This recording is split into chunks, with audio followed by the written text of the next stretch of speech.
Sidelines with Rob Browne. Talk sporty to me.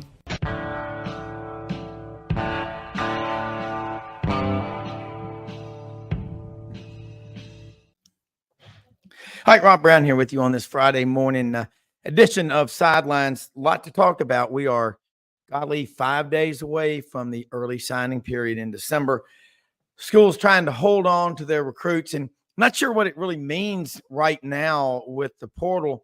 You sign kids, and they come for a tryout in typically, mid-May. They do those 2 summer sessions that are 2 5-week sessions at most every school in the country.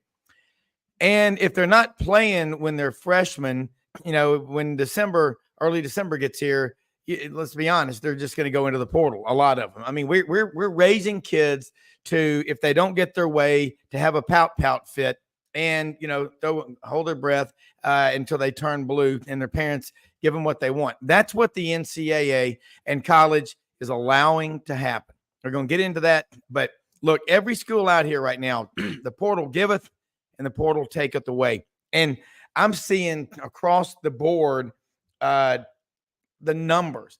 And, school loses 10 guys, and the total production lost is 12 catches, 1 touchdown, and 8 tackles off of defense. So, I mean, what are you really losing?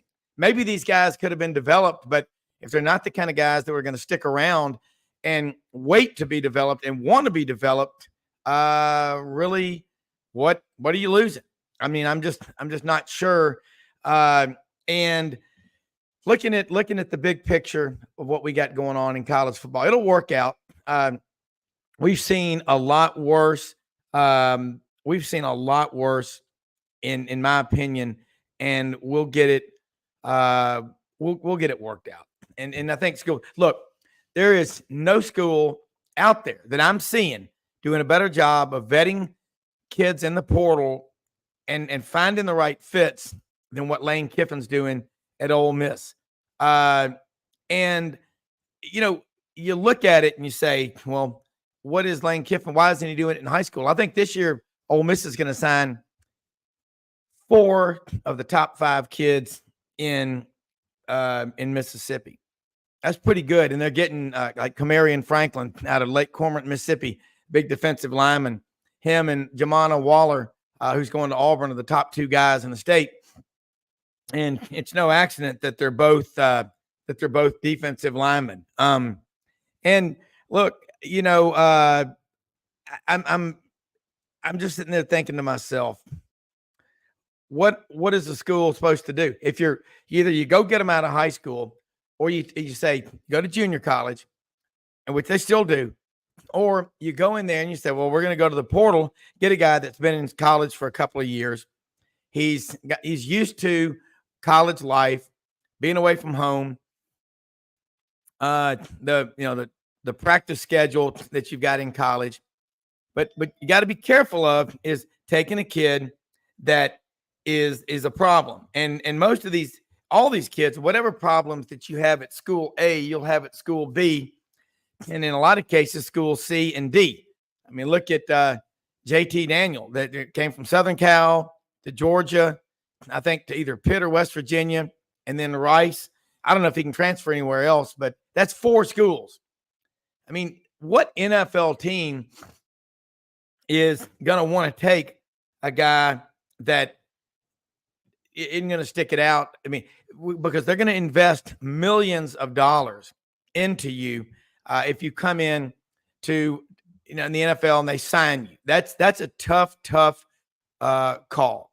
Okay. You may be investing $50 million with a $20 million guaranteed signing bonus, but you better hope that guy sticks around, because money messes with people. You look at people that have never worked a day in their lives and inherited a ton of money. They have no clue of what people who work go through, trying to, make a budget, pay bills or whatever. You dump $50 million in a 21, 22-year-old kid's lap. You better be careful with that. And I see it over and over. Okay. And, fans are worrying. Look at the people that you're losing in the portal. Then you got to look at who you're gaining. The better programs in the SEC, it's Georgia and Alabama and everybody else. But I'll tell you, I think the third best coach in the SEC, hands down, Lane Kiffin. What Lane Kiffin is doing at Ole Miss is not remarkable or amazing. It works. Lane Kiffin is going out there and saying, I'll take kids that have been in programs for 1 or 2 or 3 years, bring them to Ole Miss, and they know what's expected. But you're not spending 4 or 5 years with a kid.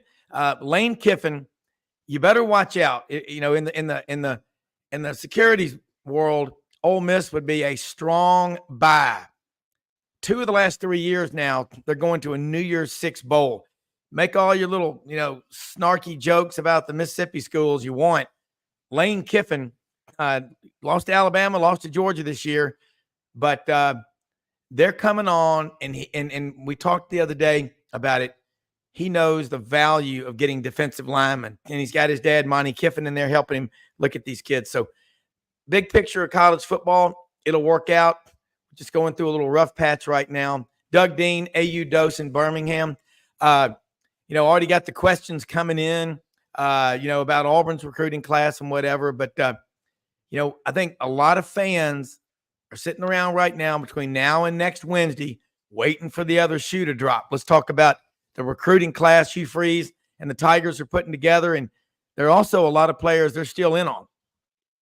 Yeah, good morning, Rob, Audrey, all your listening audience that can't believe this year has blown by us. But as fast as these almost 12 months went, Rob, the next 4 or 5 days will go glacially slow as Auburn and a bunch of teams hold their breath. That first order of business is, as medical science says, first do no harm. First, don't lose the commitments you've got, and then second, Auburn is among quite a few teams that are in on some pretty big 4- and 5-star kids that they believe they've got a puncher's chance to flip. And so will we get to say Merry Flipmas next Wednesday? Is it Wednesday the 20th, Rob? You're there? I lost your audio. Yeah, sorry. Yeah, it's hard to believe that it's 5 days away. And, the chatter, because of all social media and everything, it's going to keep a lot of people's stomachs in knots. My advice is to just tune it out. It's funny to listen to it, but I think Hugh Freeze and some people he's got on that staff, this is a different crowd of Auburn. This guy, Gary in Memphis, can Auburn hold on to this class? Bama has a history of taking away recruits from Auburn. Really, Reuben Foster, the kid was an Alabama fan all of his life. Trooper Taylor gets him to come to Auburn temporarily. They fired Chiswick and all those guys. He goes back to Bama. Yeah, he had an Auburn tattoo. Big deal. Rashawn Evans, I think he wanted to get away from his father and go to Tuscaloosa. Allen Evans, who was a real PETA in that process, because I think multiple times Rashawn wanted to go to Auburn. But, there's some guys. But Auburn's trying to flip one from Bama, Ryan Williams. What kind of chances do you give the Tigers? Yeah, and I think, if we play Dr. Phil a little bit on the whole, Rob, because I completely understand the PTSD of a segment of the Auburn fan base, and we're not alone. If you make the decision to go after the most elite players, if you don't do that, then you just signed on to, for the most part, unless you're really good at developing talent, or in the modern era now, the portal transfer, the transfer portal, then if you don't go after those elite recruits and get your share, then you're signing on to, at best 8, 9, occasionally a 10-win season. So I guess I would change the question for the Auburn fan or any other fan base that is concerned and anxious about having a 12th hour flip back to Alabama or Georgia or whoever it may be, the really top programs that have been contending for championships year in, year out.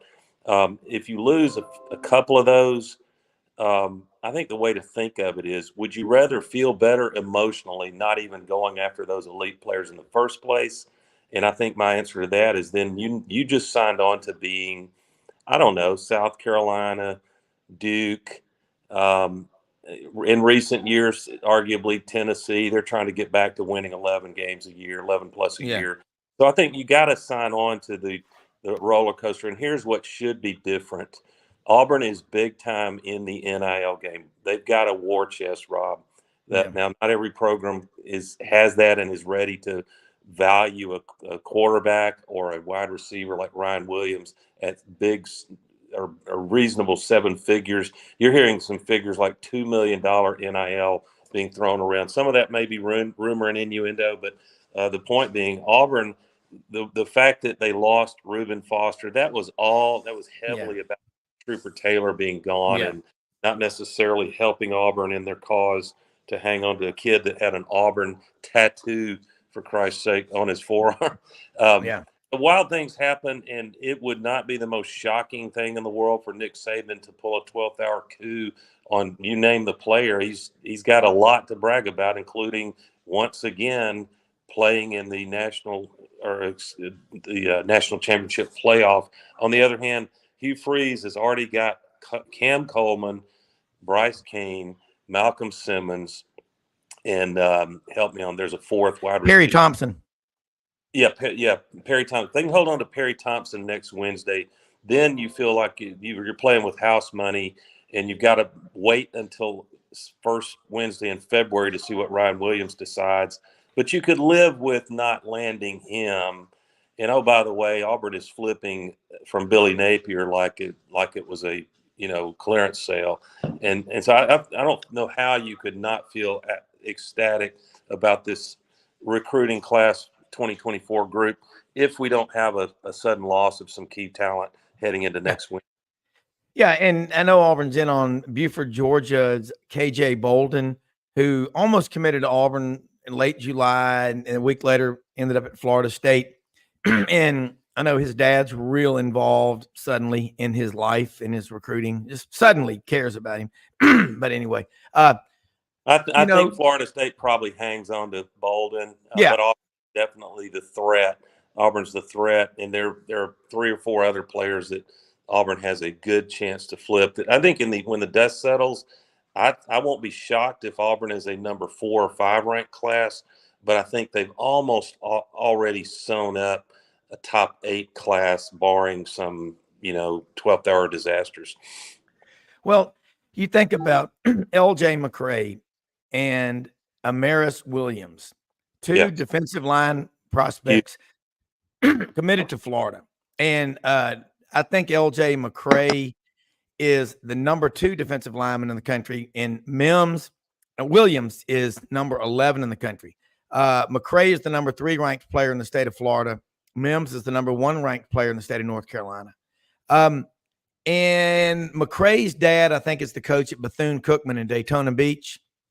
And those are 2. What gets me is how can you not hold it together? But look at the schedule for 24 that Florida's got to play. Hugh Freeze, you're right. You better be in the mix on these elite guys, or you're going to be a 7-5, 8-4 program. And that's just not fun. Yeah, and you got I think Auburn is going to land Amaris Williams, which will be big time. And I probably, the services that I respect, I'm not your obsessive recruit, Nick, if you will. Yeah, you are. You're pretty damn good. I don't talk to the kids, I guess is what I'm saying. I know. So I think Auburn's it's a 50-50 on LJ McCray, and those 2, we get excited about wide receivers and quarterbacks for good reason, but you win games in the SEC with a defensive front and being able to get pressure with 4. So those 2 kids, Williams and McCray, are big time, and doubly so, Rob, because Marcus Harris has entered the NFL sweepstakes. Wow. Well, you got to get those guys. And you look at, Auburn last year, Freeze got there. He had to grab what he could. But you look at 2 defensive linemen that Auburn's lost in the portal.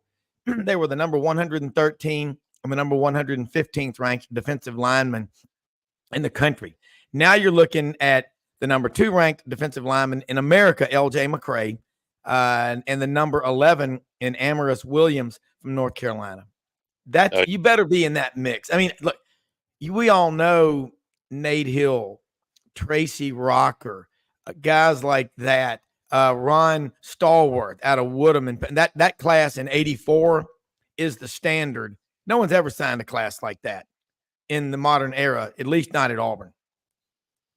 Yeah, and you know we've underserved the portal. I think it's just a hunch, but I think with the benefit, Rob, of a full cycle of really when they're not preparing a game plan and they're not on an in-home visit with an elite recruit, high school recruit, that leaves a lot of time for Hugh and his staff, some of which are not on-field staff, to really talk to programs that are going to have a kid transfer, learn about a kid, not just his measurables, but also his character and his work ethic. And I think what you will see with the full cycle and not fighting the clock, like you were saying when he first was hired, and realizing what a disaster the roster was when you get past the immediate starters. I think you'll see about a 20 or 30%. That's a made up number, Rob, but work with me. Improvement in the quality of the evaluations. You with me? In other words, we had a fail rate that's kind of forgivable when you consider Hugh had to go get 20 plus kids out of the portal and didn't have enough time to really evaluate and get to know the players. Now he does. And also now Auburn has this momentum going despite a 6-6 regular season that we look and feel like a program that is ascendant. There's your word for a Friday, Rob. Ascendant. Now, Alabama and Georgia aren't going away. Ohio State and Michigan aren't going away.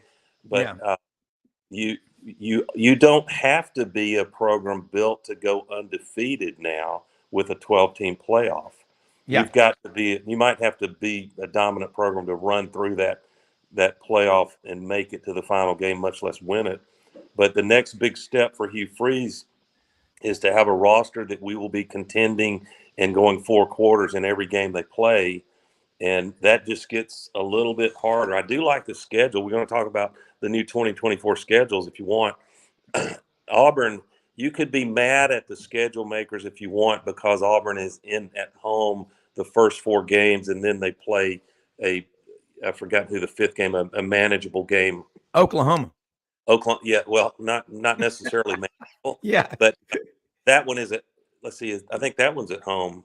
It's a 5th straight game in Auburn. Yeah. It'll be Oklahoma's first ever road game in the SEC. Yeah. Thank you for backstopping me. So the first 4 are on paper anyway. Now we have to footnote New Mexico State was on paper an easy win, and it didn't exactly work that way. But Hugh has those 4 games at home to get ready for a big Oklahoma game. And by the way, welcome to the SEC, Oklahoma. Your first road game in the SEC is in the friendly confines of Jordan-Hare Stadium. And Rob, it is probably going to be nighttime Jordan-Hare, because I think Alabama and Georgia may play the same day. Yeah, that could be a great doubleheader. And man, it is going to be so much fun having Oklahoma and Texas in this league. And you're right. You always say things that are memorable. You have a great way of trailing off at the end of some of your, sentences like Coach Dye would do. And it makes people get on the edge of their seat and hear the last part of what he's saying, not just the first part. Very strong speaking voice. You're right. You're not going to have to build a team to go undefeated with a 12-team playoff. That's the difference. I need to. You want to, but you can't. I need to correct course on a unforced error I just made. I'm not looking past Arkansas in Auburn on September 21st. Yeah, I mean they brought Petrino back. I'm sure there is a hot seat in Fayetteville. But that's certainly a game you can't just pencil in a W there, even though it's in Jordan-Hare Stadium. But the point being, Hugh Freeze gets for the misfortune of having not a single game in Jordan-Hare the month of October, which I hate mainly because the weather is so nice. Yeah, you get to, I think what Hugh Freeze needs more is a manageable schedule and an advantage at home in the early weeks to get some of these younger players, especially the wide receivers that are coming on board, ready and tuned up, and then you ramp up in difficulty playing Arkansas before Oklahoma comes to town, and then it's a schedule you got to go on the road with Georgia and Alabama. But think about it: if Auburn really makes improvements, and the favored game you lose to Alabama and Georgia, hopefully in close ones, you don't have LSU on the schedule. You've got teams that can certainly beat you, like Mizzou, and Texas A&M on November 23rd. But I don't think Auburn fans can complain vociferously about this next year's schedule. No, it's in fact, I think it's a great schedule. If you look at who Auburn plays, and yeah, it's an excellent schedule. In fact, I'm looking at something here, and someone just typed in, and I remember this quote that you gave. I'm gonna throw it up here. Remember this one? Please don't give me the weak sauce about, if we can just keep it close and play competitive, spare me that. And another group of people, the righteous indignation directed toward Bobby Petrino. Flush out your headgear, folks. Get with the program. You know what? Raise your own kids to learn and teach them right and wrong. What Bobby Petrino does in football practice, your kid ain't going to be influenced by him. He might help him as a player, but his moral compass and his foundation, mom and dad, that's on all of us. And so, you know what? And like Wes Moore and Dudley Dawson, 90% or more of the Arkansas fan base is on board with that hire, because in the end, you could have 15 guys on the team with a 4.0, but if you're 6-6 or 5-7 or 4-8, they're going to fire you. Yep. Rob, let me give you my top three. Everybody's, as we continue to study the vagaries of these schedules and how open dates fall before big games or not, who has to go to multiple road games in a row. Auburn's one of those, but they're winnable games, not easy, but winnable. But here's three things that really just jumped off the scheduling page at me. Yeah. One, and Yancey Porter might not like me going there, but it's unavoidable. All we've got is looking at these opponents on paper, and we know that there's going to be some team that we can't imagine at the moment that ends up being significantly better and more deadly to play than we can tell in December 23. Whether that's Kentucky or South Carolina, to be determined. But Ole Miss, Lane Kiffin, if ever it sets up for you, brother, to make your monster run with Hotty Toddy, the schedule on paper appears to give him that. He doesn't have to face Nick Saban regular season. He's got a manageable early schedule like Auburn I was talking about. His first serious game is at South Carolina. I'm sure that'll be a challenge, but you would figure winnable the way Lane Kiffin coaches. Then you got a toughie. You go to LSU October 12th. But they get to host Oklahoma in Oxford. Big. That's a big deal. Then they get to host Georgia. Certainly not an easy game, and they close with at Florida and the Egg Bowl.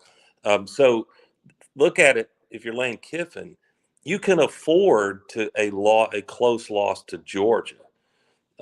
Or if you pull off an upset win over Georgia, you can afford a road loss to LSU in the new format, and you're sitting pretty to probably be playing in the SEC championship game. Second takeaway, and I'm gonna come back to does Ole Miss make a run? I think as I look at these schedules and the addition of very good Texas and Oklahoma programs, speaking of ascendant programs, my over and under on number of SEC teams, Rob, that will go undefeated next year, goose egg. I think, and would not take the over. I don't think a single team goes undefeated, and it'll be a big deal if you're a one-loss team because, for one, look at it. Georgia and Alabama knock one or the other out because they play regular season. Finally. Sorry, Bama. No more dodging that one. Sorry, Georgia. And so, and then finally, I like Alabama to beat Michigan. It looked to me like Michigan felt defeated when the announcement was made, and that's usually a bad omen unless Harbaugh turns it around mentally. But it's if Michigan were to get by Alabama somehow, I like Texas to beat Washington. Regular season next year, you could have a rematch of the national championship game, Texas and Michigan. Yeah, that's the second game of the year for Tech. But I'm looking at these schedules. Notes on I got some notes on the 24 schedules coming up here, and I know Auburn opens up with 5 straight home games next year. Oklahoma's the 5th, and those are manageable games. Auburn faces 3 straight road games in the SEC. They're the only team that has to do that next year, with trips to Georgia, and then a bye, and then at Missouri and at Kentucky. And you mentioned a minute ago, there may be a team come out of nowhere and have a big year. Well, that was Missouri this year, MIZ, Eli Drinkwitz. You look at, and here's another one, look at with the bye week after Georgia, Auburn gets Texas A&M at home, and then they go to Tuscaloosa the next week. Alabama the week before the Iron Bowl plays at Oklahoma. That'll be a tough game. They hadn't played out there in about 20 years. And the easiest schedule has to be Missouri. They open with Murray State, Buffalo, BC, Vanderbilt, trips to Texas A&M and UMass before Auburn and Columbia, and then at Bama. And they'll have Arkansas at home late in the season. Look at Florida's schedule, Doug. This is brutal. They open with Miami at home. Do what? Farewell, Billy Napier, unless he turns on the last part of the season. Yeah, Florida opens with Miami at home, UCF midseason. The Gators finish with Georgia in Jacksonville, at Texas, LSU, Ole Miss, and at FSU. I mean, by then, I don't know. Look, we talked to Buddy Martin, Franz Beard, Brendan Martin, Ben Troop. They're all like, what is going on? I mean, you are the coach at Florida with all that talent, but you know what people have failed to respect, and that is UCF, USF, FIU, FAU, and the ascension of Florida State. I said for years, is Clemson's success in the ACC because Dabo's such a great coach, or because Florida State's been over on the side of the road with 4 bald tires and they've got no gas, and they get the right coach, which they do with Mike Norvell? Watch out. Chief Osceola and Renegade, they're back, and they're going nowhere but up. Look at their recruiting class. You would figure, and we didn't comment on non-conference opponents. SEC, as if the SEC schedule isn't brutal enough. Georgia keeps the Clemson match in Atlanta. Florida hosts Miami. That should be winnable for Florida if they improve. But Texas traveling to Ann Arbor, and then LSU plays USC in Las Vegas. So those are marquee games, and those teams might find themselves regretting that they entered that non-conference gauntlet when they've already got a tough SEC schedule. Matt, I mean, Doug, I got to ask you this one.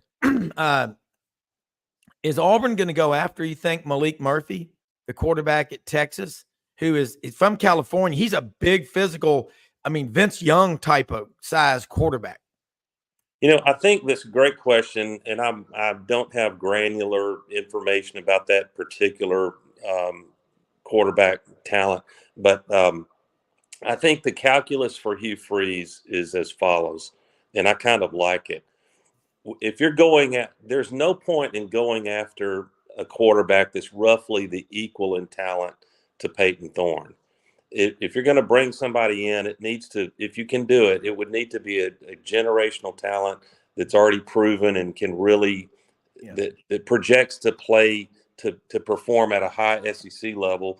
And so that means you're going to have to get your NIL wallet out. And I think what Hugh Freeze is looking at is he believes in Peyton Thorne with the right supporting cast, especially receiver, put around him, a second year of this system getting polished, not doing goofy things like quarterback carousel with Ashford and Thorne, which just getting rid of that dynamic alone can only help. So I think in the end, they're going to want to spend their limited NIL war chest on other talent besides QB, and that's going to this satisfies some Auburn fans who believe that this team could make a good run next year, maybe 9, 10 plus wins if they have the right quarterback under center. And I agree with that. But Hugh Freeze has to also think about, if I go get a quarterback that's got 1 year to play, what am I going to do in 2025 when my roster is really ready to go? I will have a quarterback that's not developed. And then all of a sudden you get in this cycle where you have to go Lane Kiffin style. You have to go portal every year to go get a quarterback. And I don't think he wants to do that. No, I don't think so. Hang on with us if you can, because Will Gunter is going to check in a minute from 107.5. The Game in Columbia, South Carolina, covers the Gamecocks and everything over there in the Palmetto State, has a great statewide radio show. I want to get into something, and that is Walker White, quarterback, Little Rock Christian. What some people said about him ought to get Auburn fans excited. So we'll take this quick break, and then we're going to come right back. Okay.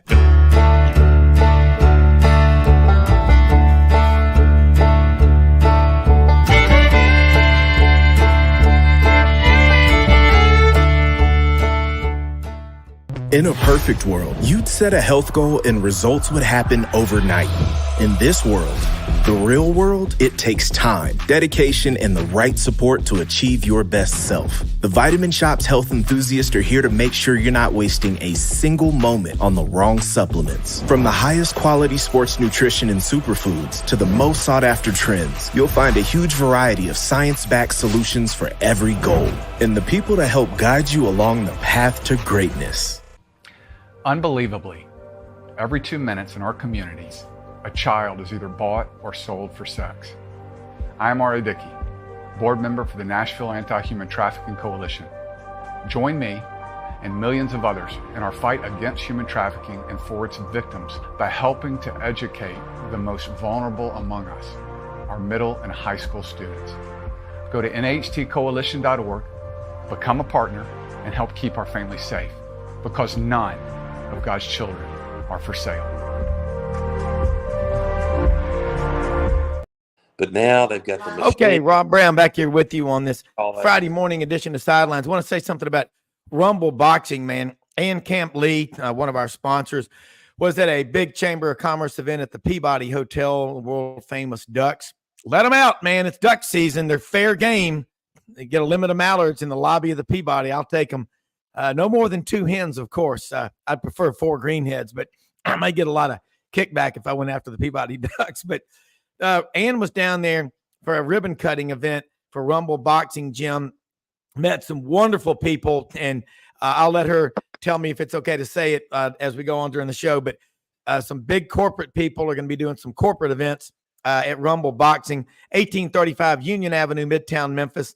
They are open Monday through Friday, 5 a.m., 7:30 p.m., open at 9 a.m. Saturday and Sunday. 48 people in those classes. You get the best workout. It's like swimming on land. Absolutely love it. Ann Camp Lee and her mother, Gail Camp, 98 years old, going duck hunting this coming Monday and Tuesday over at her club around Wiener, Arkansas. And she's got a young dog. That is optimism, man. Doug Dean, you got to love 98 buying a puppy and going duck hunting. 98, man. I love it.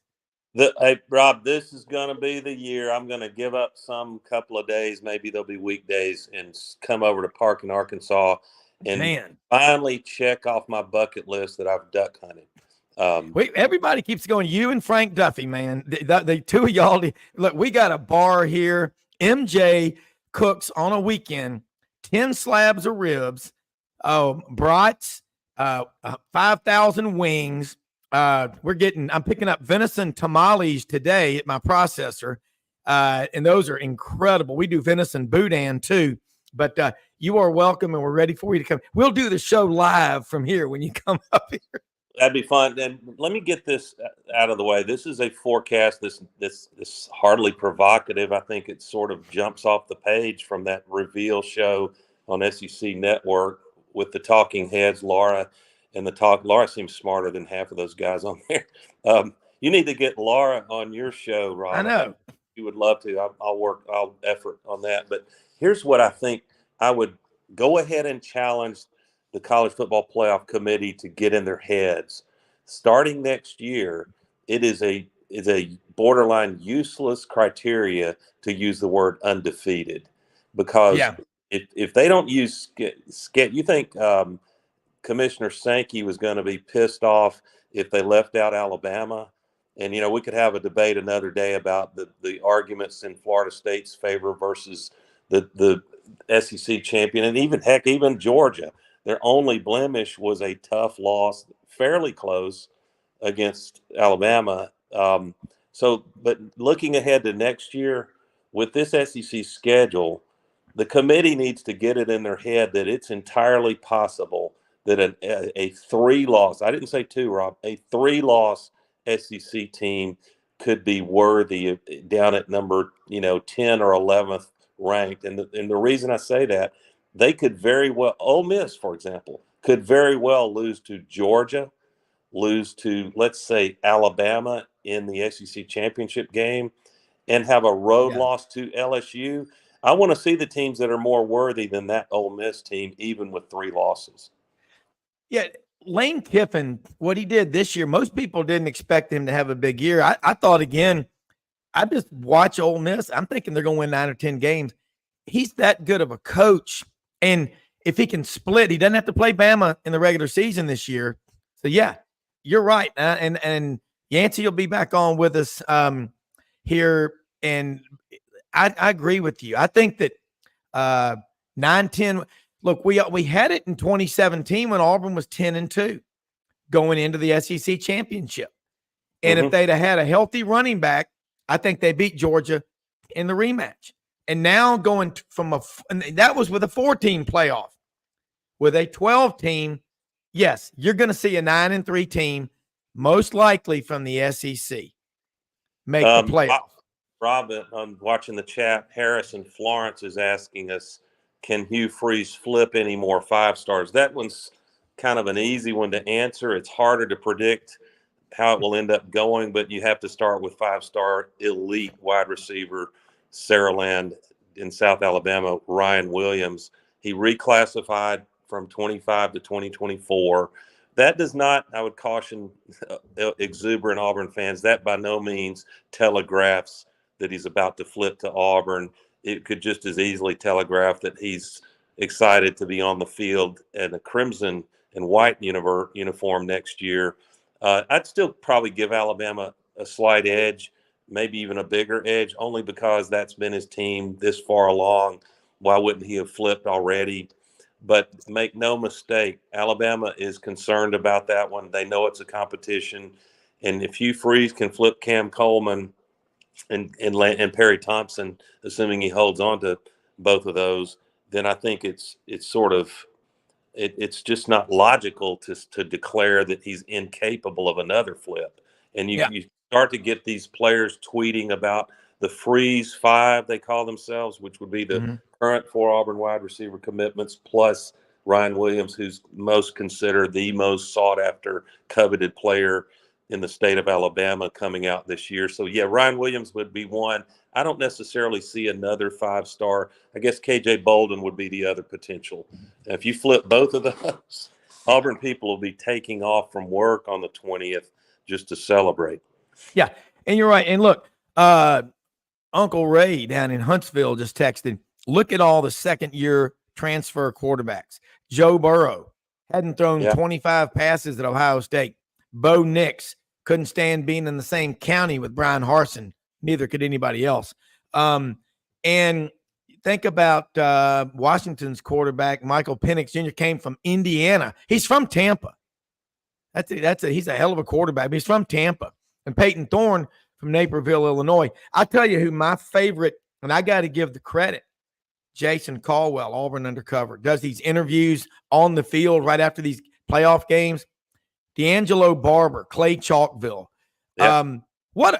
Look, that's Quentin Riggins 40 years later.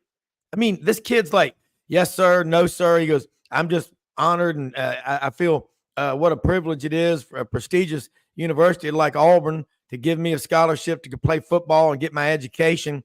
And he's 5'11", Jason Caldwell said, maybe 225, 230.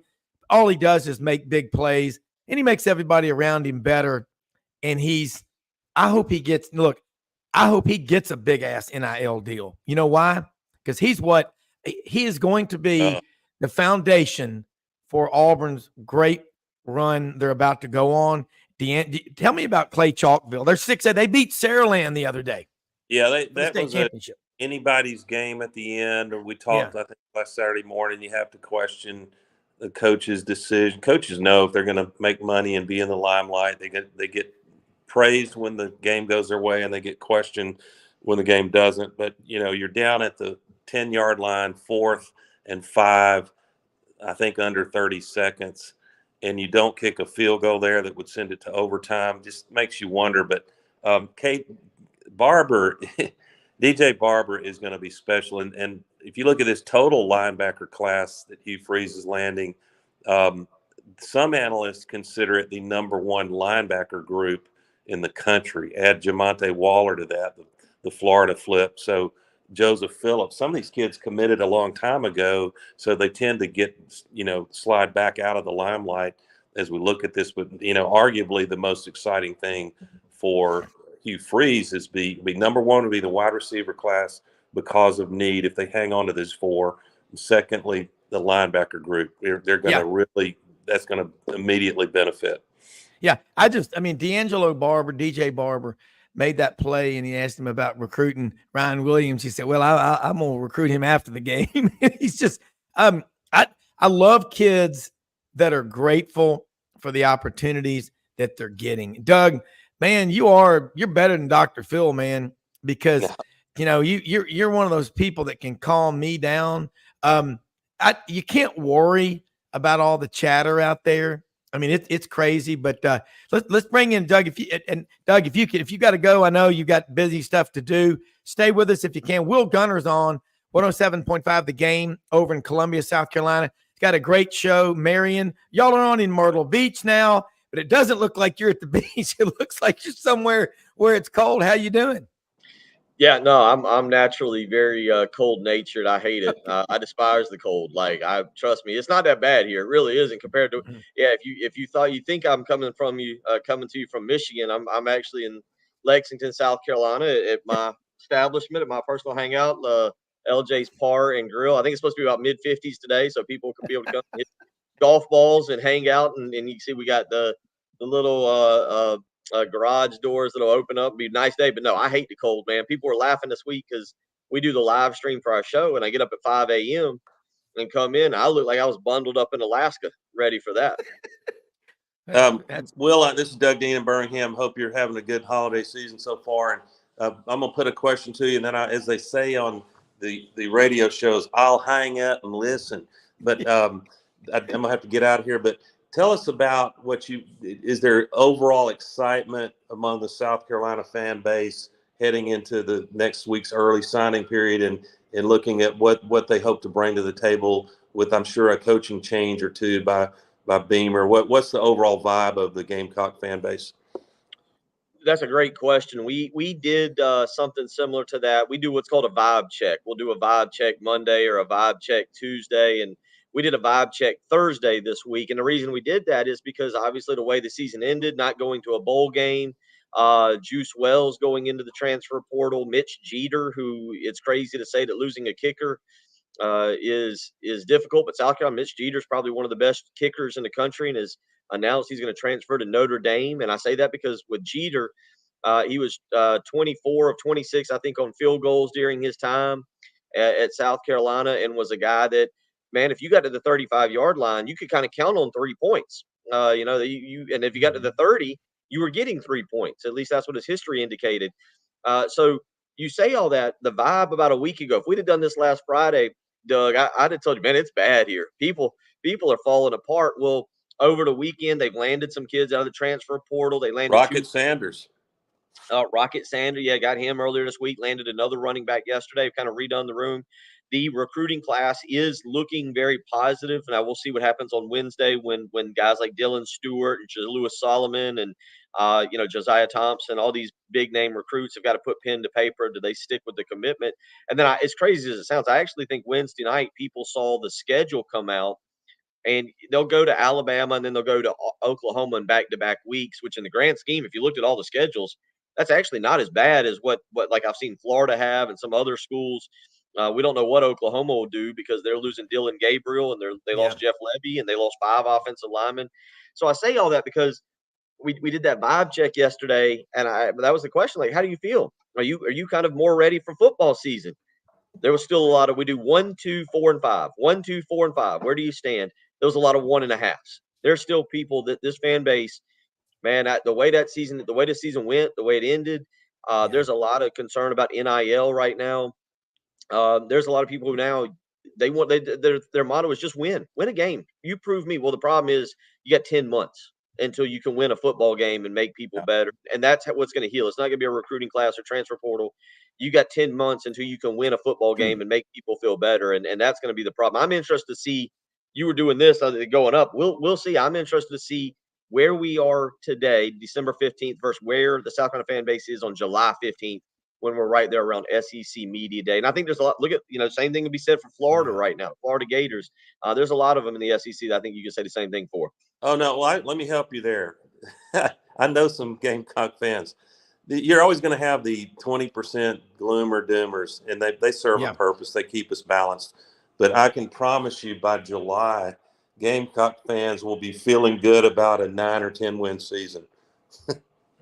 You know what? It's a different era. I agree with you. Normally I would agree with you. It's a different era of college football. And I'll tell you, for a school like South Carolina right now, with the transfer portal, with NIL, you're trying to see South Carolina fans in particular, and I'm sure this is going on at other schools. Where do we fit into the college landscape? Where is our place in this current NIL? Do we have the money to compete with the Mississippis and the Alabama? Look at what Mississippi's doing in the portal right now, Lane Kiffin. Or are we being relegated to the Vanderbilts of the world? We just saw Vanderbilt lose quarterbacks and wide receivers, and they lost everybody. And yeah, and that's the question now. And I think a lot of fan bases are trying to figure out, where are we in this new era of college football? Or are we going to be on the top tier, or are we being relegated to bottom tier status? And South Carolina fans are trying to see that, trying to figure it out right now. Yeah, I'm out, Rob. All right, thank you so much, Doug Dean, down in Birmingham. Talk to you tomorrow. Look, man, this is interesting. I love it. All right, LJ's Par and Grill in Columbia. Got a lot of fans watching and listening all over the place. Go to Columbia. This place opens serving cold beers and drinks early in the morning. Sounds like our hunting club. Bloody Mary. It sounds like the Cherry Farm, man. You have a fun show, and we're going to do a fun show with you. And it's a Friday, Bloody Mary Friday. My girl Olivia makes the best Bloody Marys in South Carolina, and so that's why we've got her right here. And so where is it located in Columbia? Tell me about it. Lexington, out in Lexington, Highway 370, Pilgrim Church Road. You can come here, and there's golf balls. If you're ever in the Lexington, Columbia area, come on by. Olivia will take care of you with Bloody Marys, and we got all kinds of fun stuff here at this place, and it's a neat place. And it's Friday. It's not it's the start of bowl season, Rob. You got to get ready. Five bowl games in the Celebration Bowl tomorrow, the Celebration Bowl. So we're going to start early and have a good time and enjoy the weekend. I agree. And, I don't think most people know this about South Carolina, but if you ever saw the movie with Mel Gibson, The Patriot, Francis Marion, the Swamp Fox, and the War for American Independence, 35% of the American casualties in the War for Independence, the Revolutionary War, were in the state of South Carolina. Bannister Tarleton was the cruelest British officer maybe to ever live. His name is scum in the state of South Carolina, the Palmetto State. Bannister Tarleton. And just remember that. But I love the state of South Carolina. Absolutely love it. You've got the upstate, you've got the beaches, you got everything. You got Paris Island, one of our team members on sidelines every week, Savant Saturday, and sometimes during the week, Dave Tompkins lives down in Beaufort, South Carolina. And I think the place for South Carolina it's a really strong academic school. One of my friends in our hunting club, the Caroline Baker, she's a sophomore at South Carolina from Memphis. It's a great academic school. I think they're just kind of torn between, do we want to go all in on this football? Because they've got Steve Spurrier woke South Carolina up. The fundraising, like going, who is Williams Bryce? He said at Florida and Auburn and Alabama and Georgia and Tennessee, they got 40 or 50 people like that. Let's go get our people. I think Doug Dean's right. right now, it's tough. You get to July, you're bringing in guys like Rocket Sanders in the portal, and I bet you some of those Oklahoma offensive linemen end up in Columbia as well. That's just Shane Beamer. That's how he does it. Yeah, the offensive line. It'll be interesting. That's obviously a place there. South Carolina's got two of the top tackles coming in the country. They'll enroll here in a couple weeks. I do think the talent on the offensive line is okay. I'm not going to tell anybody it's great. They've got to stay healthy, quite frankly. I think that for South Carolina, if you look to 2024 right now, you look at that schedule and what came out Wednesday night, South Carolina has non-conference games against Old Dominion, Akron, and Wofford, and then you got the end of the year game with Clemson.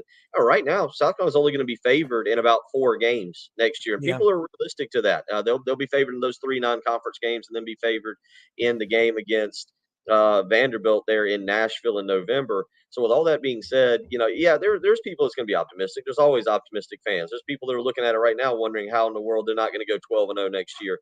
But again, I think you're seeing fan bases. I think you're seeing fan bases evolve across the landscape. They're being asked to evolve. They're being asked to donate more money, being asked to give more money to their, whether it's their booster club or to NIL, whatever it may be. And I don't think it's just at South Carolina. And I think for a lot of people, you look at what's happening with the economy and what could happen in 2024.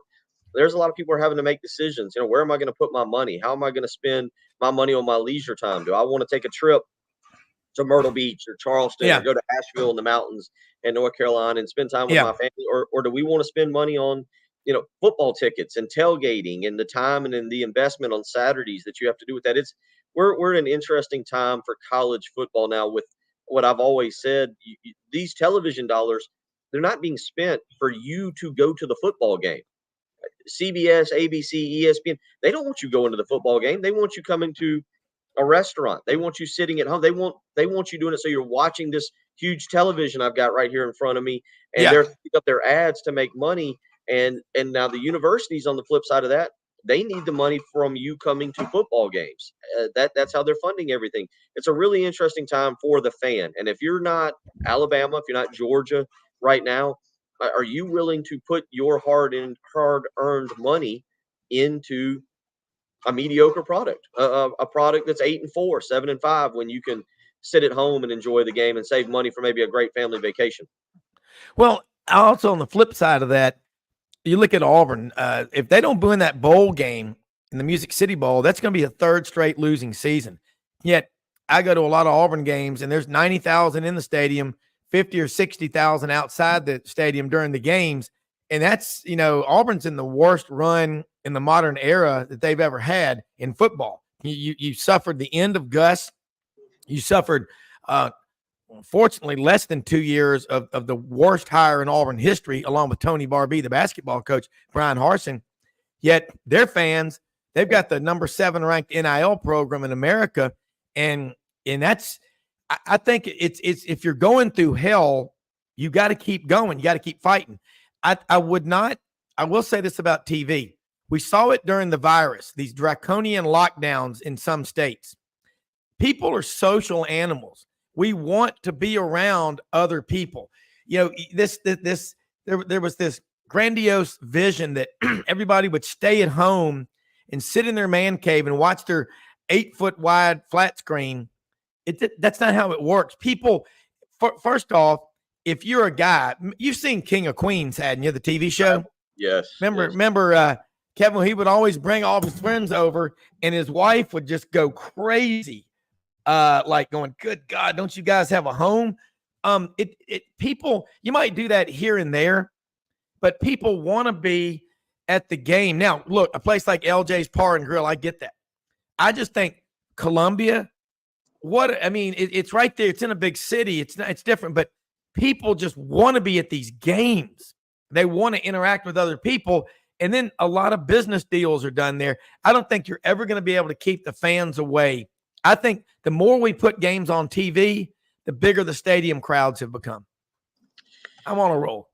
Yeah, I don't know. You look at it, attendance. I had a great conversation with someone this week that I thought going back to NIL and the investment of fan bases now. And I guess I'd never really done the math on this when you talk about the SEC in particular and the love and the affinity that the fan base has for their schools. And I was telling my son, my 11-year-old son, because he's getting that age where he'll watch these documentaries and he'll get kind of into them. And I told him, I said, you know, if you want to understand football in the South, you need to watch Saturdays in the South by the SEC Yeah. Network. And that was honestly, that was one of the best documentaries, and it was almost depressing to a point for a South Carolina fan to watch the evolution of the SEC and what those fan bases would do and the memories and everything. Yeah. But I told him, I said, you need to watch it. And I was telling somebody else that I was having that same conversation that I'm having now with you. And we started talking about why the Southeast is so in love with their college program as opposed to the Northeast or even the Midwest. And I never really thought about it. The Atlanta Falcons, or excuse me, the Tampa Bay Buccaneers came into existence in 1976. You did have the Dolphins before that, but you didn't have the Jacksonville Jaguars. You had the Atlanta Falcons. You had the New Orleans Saints. You didn't have the Tennessee Titans. You didn't have, I mean, you didn't have the Carolina Panthers.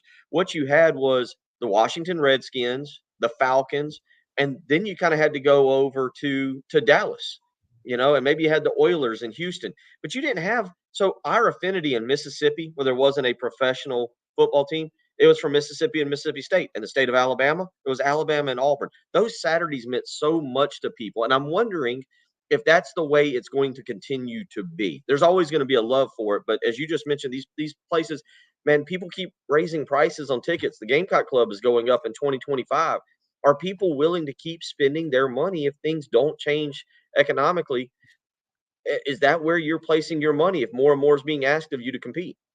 Yes, they will, because things will change economically. When you had an imbecile the first day in office shut down the Trans-Canada pipeline and drive the price of West Texas Intermediate crude oil through the roof, Brent C crude through the roof, yeah, that's going to happen. But I'll tell you why the South especially is so into their football. It's way deeper than the pro football teams being there and not being there. You go back in 1866 to really 1926. Football started in the Deep South in 1892. For 60 years, the South was emasculated after the war, lost a lot of pride and all. Football was a way for the Celtic, Scotch-Irish culture that is the South to jump onto something that was about fighting and violence and just passion. But also during the war, every town would have a regiment, and the soldiers would march off to war. And we're agrarians. You read the great writers back in the 1920s at Vanderbilt, the fugitive poets. Bo Carter knows about these guys, and he's going to be with us in just a second. Great National Football Foundation writer, a Vanderbilt graduate. But when Alabama went to the Rose Bowl in 1925, they were the fourth or fifth option. Nobody else wanted to go. They took a train out there for 8 days.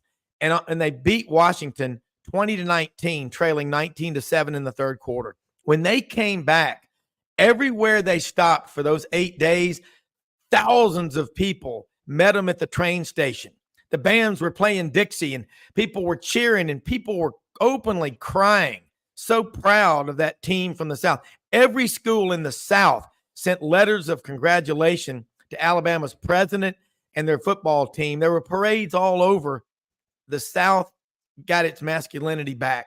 And 100 years later, we're not even thinking about letting up on that. That is the one thing. We've got the best looking women in the world. We got the best college football. It's deeper than that. And I think that South Carolina, my God, how much more Southern can you get than that state? And that okay. Saturday down South, remember the part, the drone they're talking about in episode 2, after World War II, there weren't many choices. And you had guys like Pat Dye and all these people that, are they going to stay in Blythe, Georgia and work on the family farm? Or he went to Georgia and played football. College football, we're going to have economic ups and downs, but I think the fans are never going to stop coming. They're going to, and we get mad. But I think the future is as bright as ever because I believe in the free market. And anytime you doubt the United States of America and its people, you're going to lose your ass every time. I'm not saying anything to you, but I'm talking about people in general. Don't Yeah. doubt we the people. I'm interested to see again because we're watching right before our eyes. This is the evolution, Rob. Whatever we get to in the next 7 years, I'll say 20, maybe 20. I'm ballparking 2030, but it could be 2026. We are watching the evolution of college football, and they're trying to figure out what this sport is going to be. Is it going to continue to be a semi form of amateurism, or are we going to a professional? Are you going to where the colleges or the university is going to pay the student athlete? But again, what are you asking of your fan base? And Rob, we're at an environment now where if you're going to ask a lot of money of me, I want an ROI, and I want it now. I don't want to wait. You don't get 4 years anymore. I want an ROI today, man. That's why we're seeing these. Billy Napier's in year 2. If Billy Napier doesn't win in year 3, Florida will have a brand new football coach in 2025. Yeah. Listen, Will Gunter, this is Bo Carter, he's got a great history in the SEC. Sheffield, Alabama native, Vanderbilt grad, former sports information director at Mississippi State, Southwest Conference office, Big 12 office, now National Football Foundation in Dallas, also Baseball Writers of America, doing a book right now about the Philadelphia Phillies. This is Will Gunter, 107.5 The Game over in Columbia, South Carolina. But this morning, he is at a great location, LJ's Par and Grill in Lexington, South Carolina, where it all began. But, Bo, we're having this discussion, the future of college football, and, talked about the Saturdays Down South 8-part documentary, which was absolutely Oscar-worthy. It's that good. But, Bo, kind of give your thoughts on why we love college football in the South so much. And we're going through a rough patch right now, but we're going to get through this, and the free market, the people, will correct it. That's just my opinion. I agree too, Rob. There, the NIL, the transfer portal.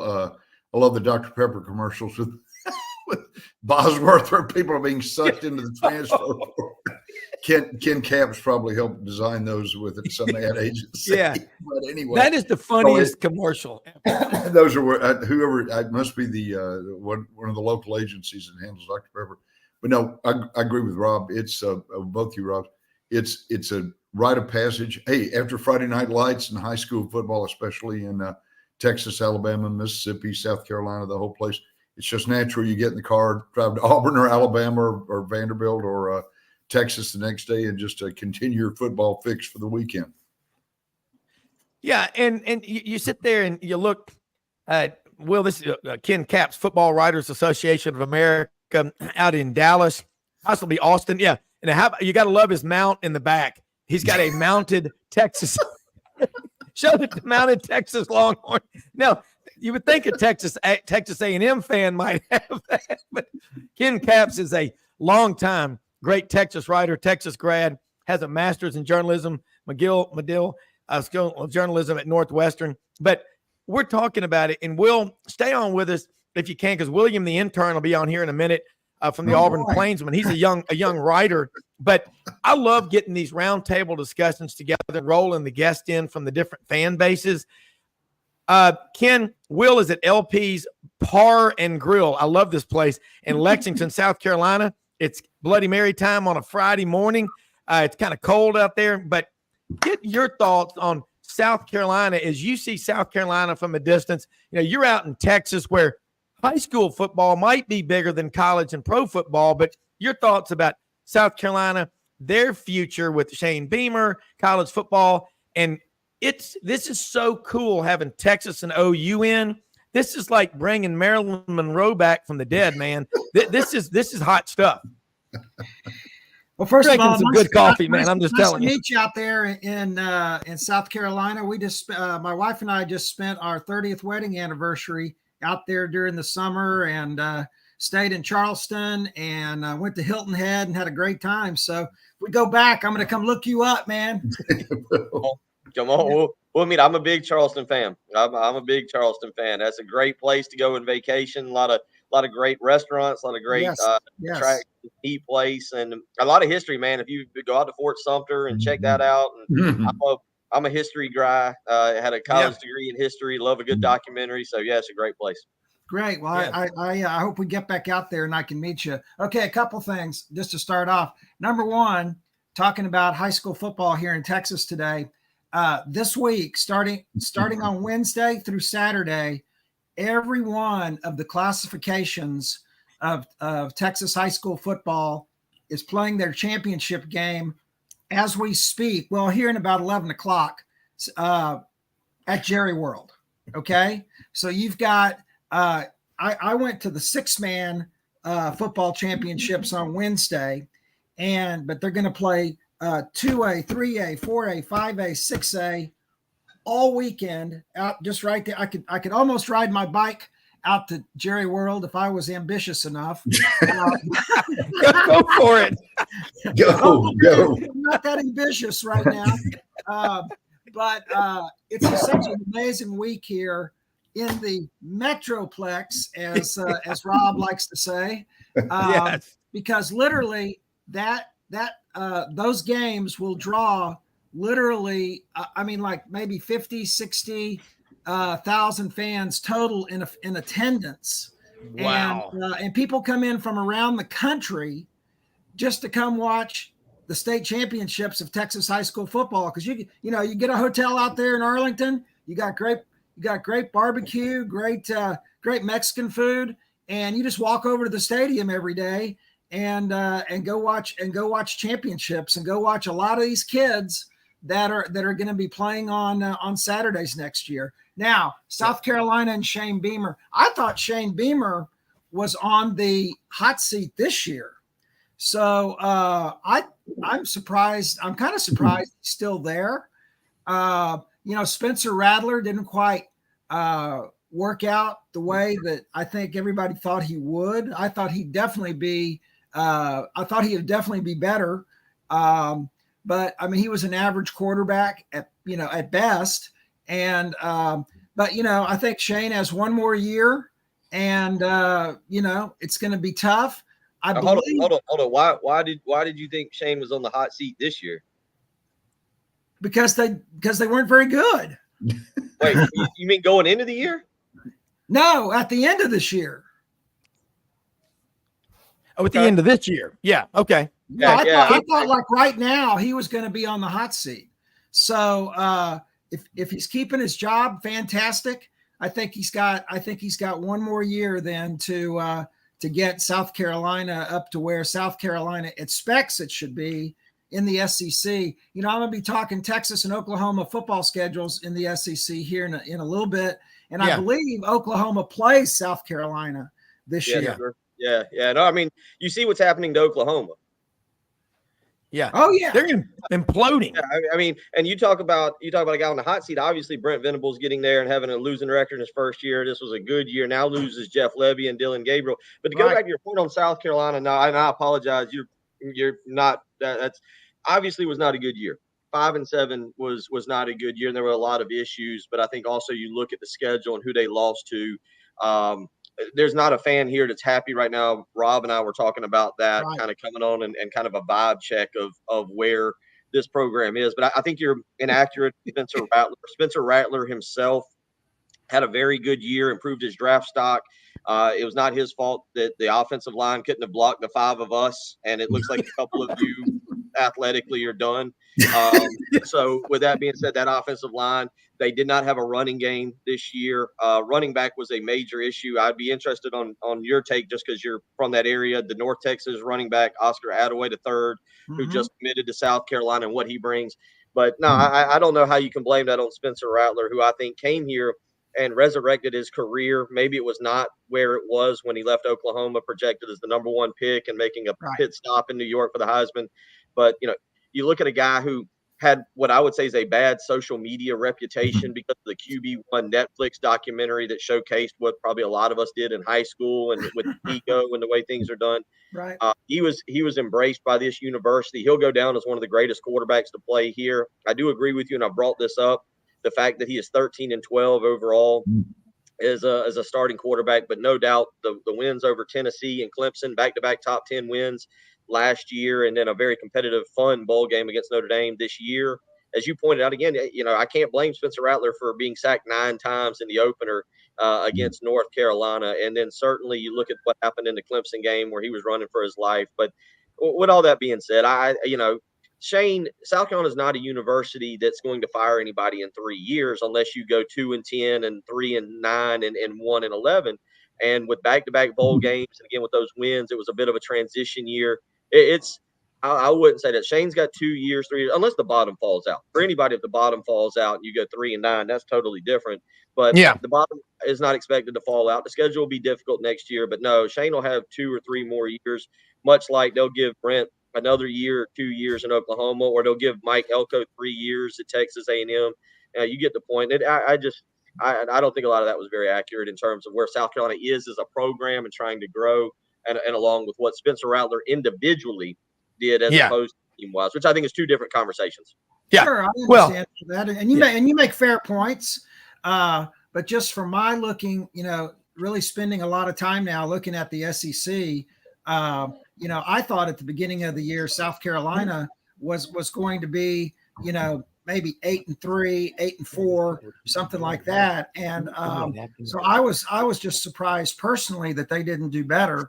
And but anyway, I wish them all. Let's just clarify. You're not a South Carolina fan, right? Because 8-4. I just want to verify, because I got a lot of that on the radio, and we've been having that conversation this week. Like, what were your expectations? And now all of a sudden, a lot of people are revising them. 8-4 was generous. It was possible.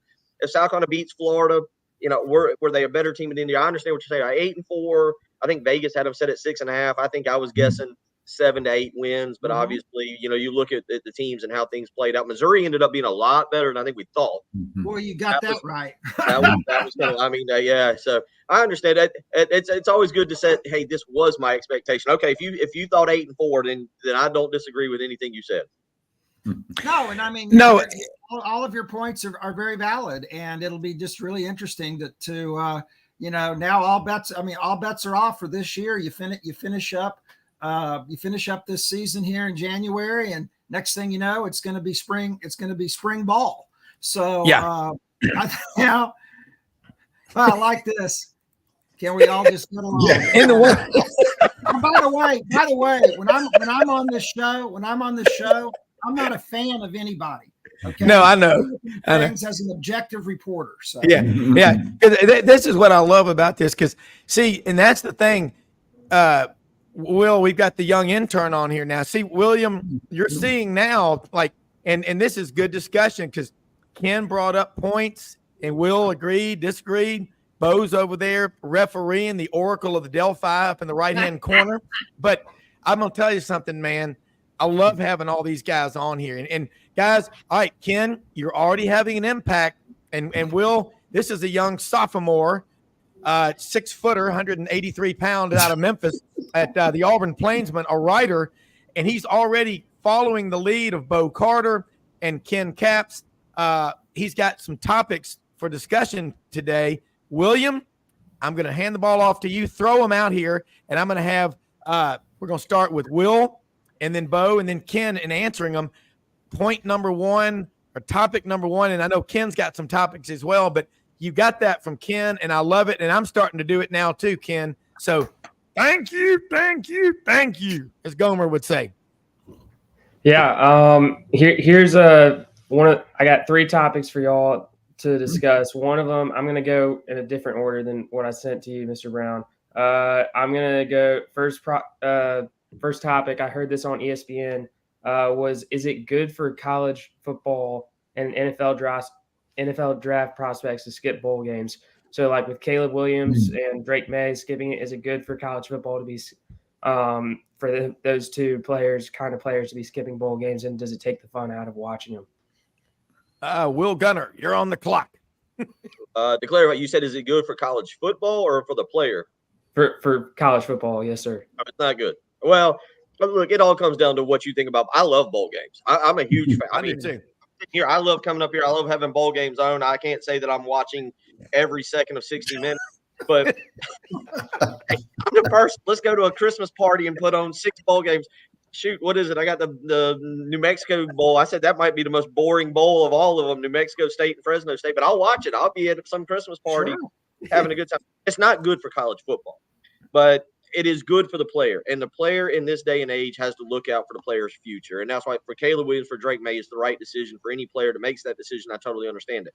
But no, a couple years ago, I think we lost out on a Mitch Trubisky, who ended up, obviously he sucks, but he would have been he was number 2 in the draft, and you had Christian McCaffrey, you had Stanford, North Carolina in the Sun Bowl in El Paso, and that would have been fun to watch. We lost as fans. Yep. They didn't lose as players. Mitch Trubisky is stealing money from every organization he goes and be a part of. But the bottom line is, it sucks for college football, but it's the right decision for the player. All right. Bo Carter, he's talking about John Cocktoaston and whatever that other guy's name was. But That's right. Reporting live today, Rob, from the banks of the Tennessee River in the Quad Cities. As we say. Oh, you're in the Quad Cities. That's right. Oh, my gosh. Look like I'm in jail here, but that's don't you love Ken's burnt orange Texas Longhorn Cup? I thought they'd thrown Bone in it. I didn't want to say anything, but now that I look at it, when I first came on, Bo, I thought you were in some kind of detention center up at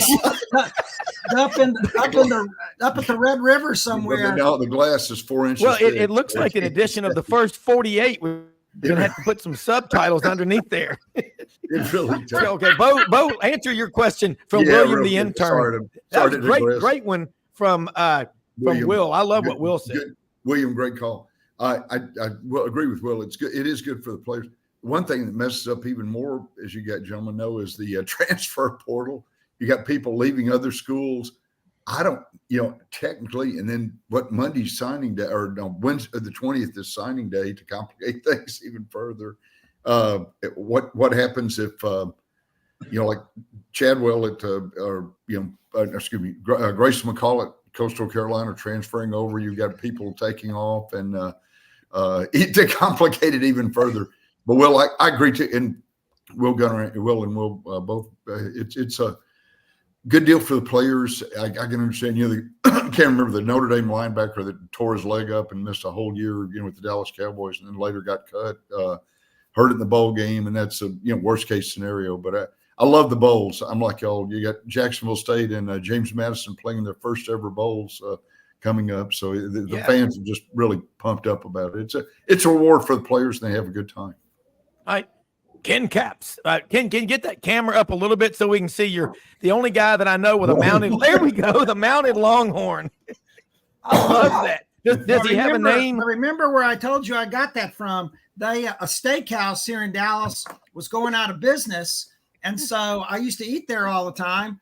And so I asked them, hey, what are y'all going to do with all the stuff you've got on your walls and everything? Because I'd like to buy this. And the guy said, well, I said, so is it for sale? And he said, everything is for sale here. So I said, okay, well, give me a price. So he made me a reasonable deal. And this guy is heavy. I mean, he's got to be up there with like steel braces because he's so big and heavy. But no, and he's not Bevo. He's not one of the Bevos. I would, never. Somebody's asked me that before, though. Yeah. But anyway, I think the transfer portal, here's my bottom line. I think the transfer portal date needs to be moved. And for this very reason, I really don't like it when players who have helped their teams get to a bowl game and then they decide they're going to turn pro, or they're going to go through the portal right around this time, and then basically gut their team of some of their best players to go play in a bowl game.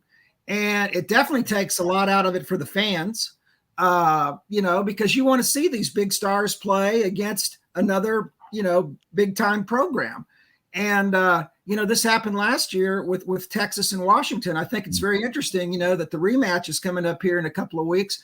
But, both Bijan Robinson, who's now with the Atlanta Falcons, and then Roshan Johnson, who's with Chicago, those guys both decided to sit out the ball game. Well, those were the two guys that got Texas to where they were last year. And so, and then Texas still only lost 27-20, but that was kind of a coming out party for Michael Penix as far as showing his, showing his wares. So, it really took and I'm sure the Bulls don't like it either, because people say, you know what, I'm not if this guy's not playing on my team, I don't think we're going to have it. And these are the way fans think. I'm not going to go to the bowl game, because if they're not going to play, we're most surely going to lose. Yeah. And what fun is it going to be to go down there without your biggest offensive or defensive weapons? So, and my other point is on this subject, and I bring this up all the time, what is the line? What is the line? Is it going to change for people coming out and not participating in bowl games? Are people going to start playing a game in October, and they know that they play their biggest rival? Texas plays Oklahoma, and either somebody from Oklahoma or Texas says, you know what, I'm done now. I'm not going to play the rest of the year. I just don't like it. I think that, I've spoken too much. This is a hot topic for me, because I get tired of like Drake May. What's North Carolina going to be like without Drake May as a quarterback? Exactly. And so, and I think, quite frankly, he owes it to his teammates to be there with him. And, but that's the way the deal is. But one way I think this could change for the better, and I don't know how it wouldn't be okay, is to maybe move the transfer portal right after the national championship game. Because here's another great example, and this is one of my topics, was Malik Murphy at the University of Texas has been the number 2 quarterback behind Quinn Ewers, for a couple of years now. Everybody wants Arch. Okay. Arch is number 3 on the depth chart, Arch Manning. But and Malik is a great player. Texas would not be in the Sugar Bowl right now without Malik, because after Ewers got hurt in the Houston game, and separated his shoulder, whatever he did to his shoulder, Malik came in and won every game until Ewers was able to get back. And so he declares, this is breaking news, as we like to say. He declared he was going into the portal yesterday. So he's not going to go with the team to the Sugar Bowl. And I'm like, well, why not? Why not announce this after the Sugar Bowl, so you get a chance to participate in all the fun activities and, maybe get to play. But now all of a sudden, Arch Manning is the number 2 quarterback at Texas. Yeah. And that's going to lend a whole nother dimension to this game.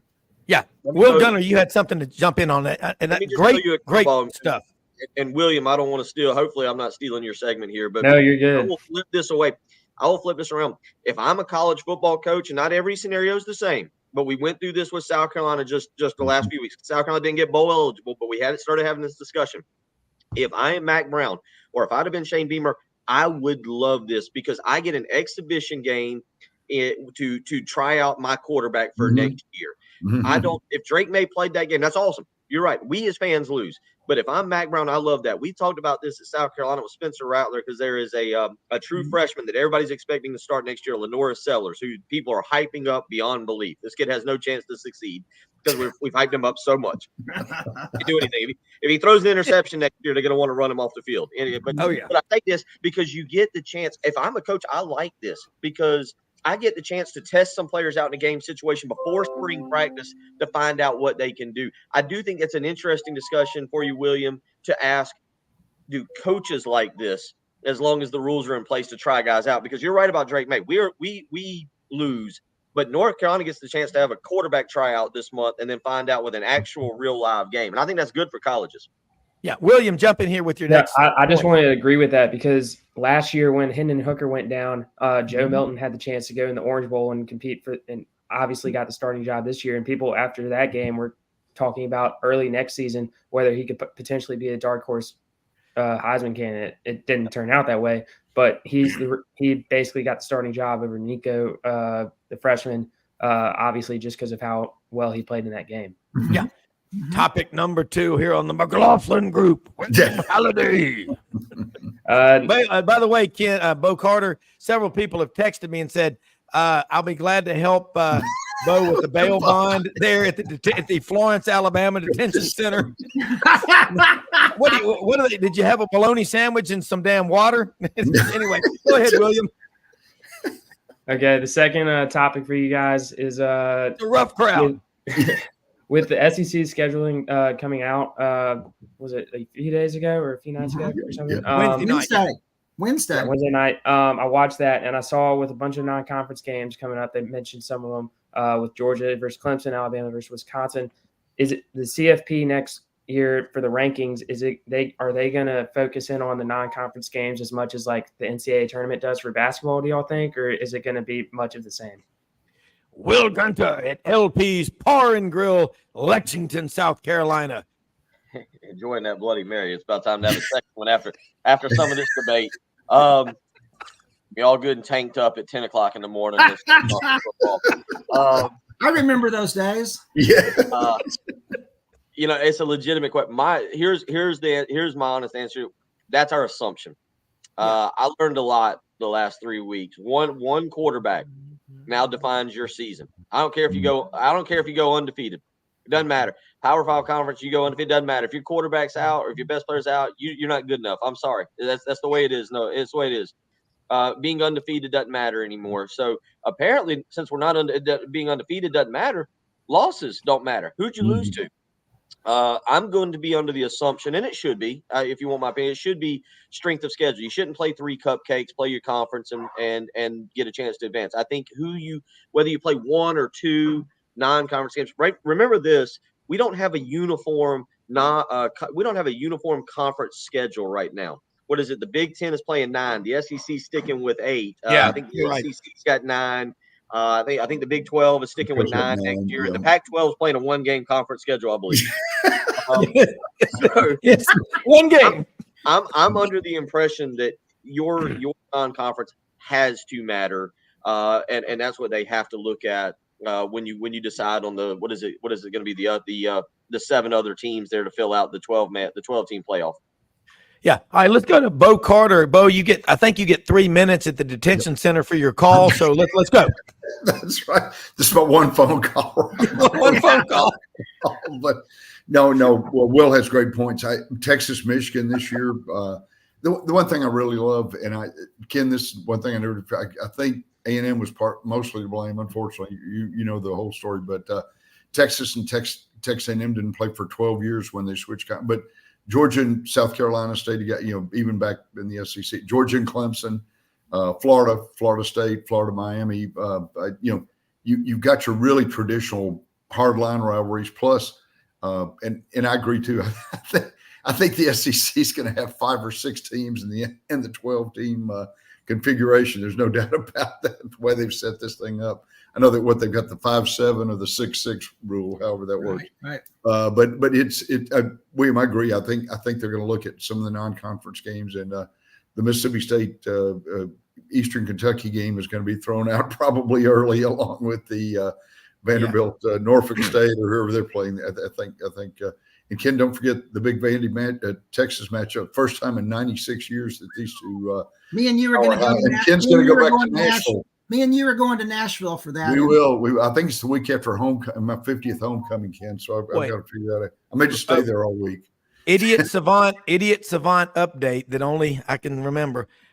Texas has a winning record, ladies and gentlemen, against every SEC school with the exception of one school. The Fighting Commodores. Boom, Cumberland, the Fighting Commodores. Ken Capps will round us out, and after that, we'll take a break. Then we're going to come back with Ken's topics. This is great stuff. And Will, look, I love you being on here because this is a fun crowd. We have fun. We agree, disagree, but that's how we're going to get better. I always believe this: swim with people that are faster than you, run with people faster than you, bike with people faster than you. Iron sharpens iron. William Halliday, aka Billy Ray Valentine. William and I are definitely younger than you three, so y'all definitely can't run with us. I'll have to. We're definitely faster than you. I can agree with that. All right, well, Ken, go ahead and answer that one now before we go to the break. I want to get about this question. William, what I'm really impressed with you as a young journalist is that you came to this hour prepared. You've done your homework. You've thought up some topics, and that's what I talk about to Rob about all the time. I love being on here and talking college football, but I'm not going to talk a lot of nonsense like on some of these other shows. I'm gonna go on facts. I'm gonna go on. Your record says who you are. Your stats say who you are, and just call balls and strikes in objective manner. So, but I really appreciate you already getting into this good habit and backing it up with your homework. So now to your question, they've got to take non-conference into account. Again, looking at the Texas and Oklahoma schedules, Texas plays Michigan at the Big House. Okay, now that's been scheduled for a long time, but Texas wanted to schedule games like that because then Michigan's going to come to Austin in 2025. And then that's going to everybody will have to come into town for that one. But we'll all go to Cisco's for breakfast. There we go. And they have great Bloody Marys too, I might add. Back of what I remember when I still partook of those. But anyway, I looked at Oklahoma's schedule as well, and in sometime in November they play the University of Maine. Okay, the Maine Bears. What in the hell is Oklahoma doing playing Maine? I mean, that's just ridiculous. And Alabama has pulled this before too. I mean, they've scheduled some real cupcake games, as have most of these schools. And of course, the reasoning always is, and the excuse I always get is that, the SEC schedule is hard enough, Well, you're right. It's hard, but that's the league you're in. That's what you're playing in. That's what you expect. But then you can't go out and just and not think that if you're going to beat some, terrible little team 56-0, that somehow Bill Hancock, who should come on here, Rob, before he gets out of the building, maybe the week after Christmas.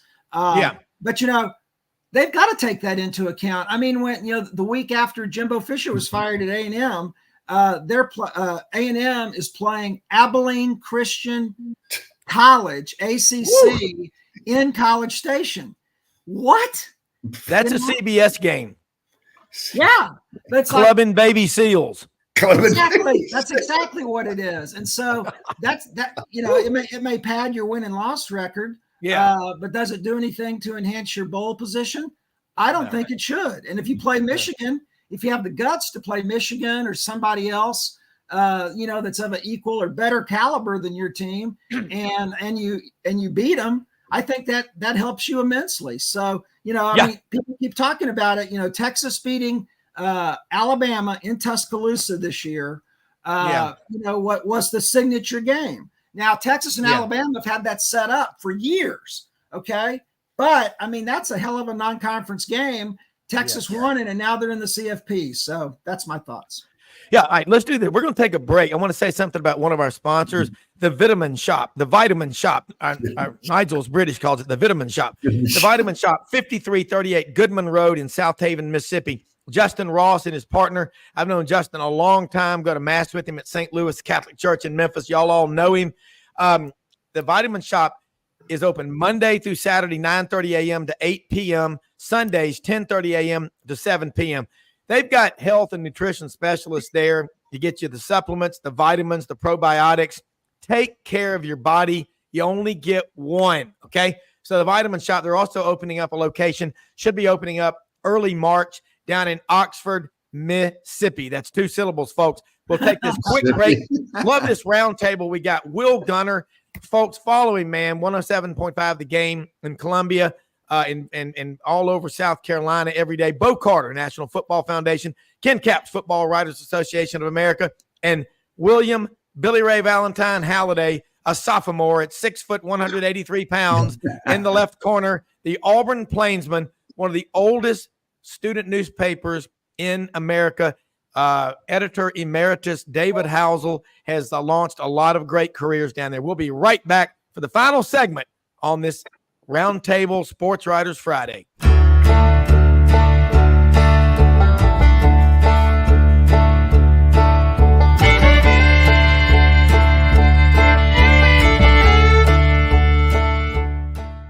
In a perfect world, you'd set a health goal and results would happen overnight. In this world, the real world, it takes time, dedication, and the right support to achieve your best self. The Vitamin Shop's health enthusiasts are here to make sure you're not wasting a single moment on the wrong supplements. From the highest quality sports nutrition and superfoods to the most sought after trends, you'll find a huge variety of science-backed solutions for every goal. And the people to help guide you along the path to greatness. Unbelievably, every 2 minutes in our communities, a child is either bought or sold for sex. I am Dickey, board member for the Nashville Anti-Human Trafficking Coalition. Join me and millions of others in our fight against human trafficking and for its victims by helping to educate the most vulnerable among us, our middle and high school students. Go to nhtcoalition.org, become a partner, and help keep our families safe, because none of God's children are for sale.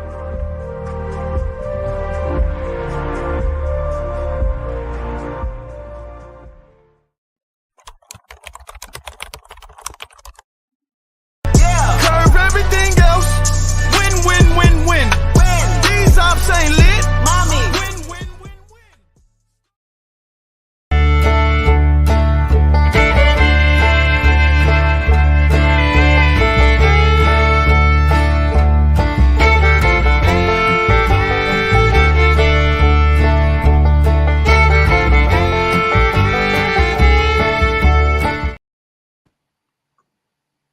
All right, we're back here with this prestigious round table. Will Gunter at LP's Bar and Grill in Lexington, South Carolina. Folks, if you're going over to Columbia, see the Gamecocks or anywhere, make sure you go to this place. Absolutely love Will, man. Got him to start joining us last spring. Met him at Media Days down at Bridgestone Arena where the Predators play for the SEC Media Days. Had a cocktail and food hour. Man, they feed you so much when you're there. It's kind of ridiculous. You got to be very careful. But Joe Carter, Ken Capps, and William, Billy Ray Valentine, Halliday. And I got to say this, man. Now, Ken, we've raised the money for Bo to get you out after the show.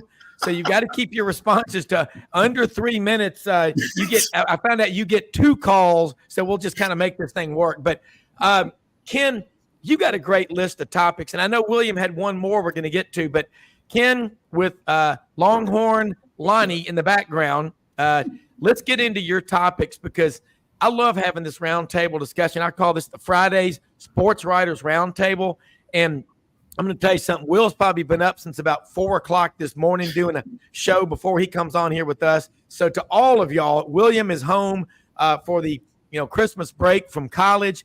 He'll get his 4.0 in the mail sometime today or tomorrow. But Ken, let's get started with your topics on 4.0 Friday. Well, thanks a lot, Rob. And Will, hey Will, does your place over there have a T-shirt? We can get a T-shirt. I'll talk to you offline. I'll send you some cash and get a.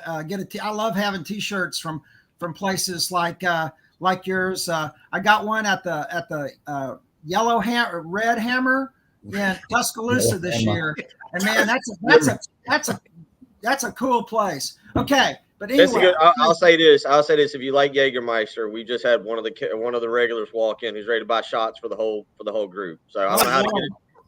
Yeah.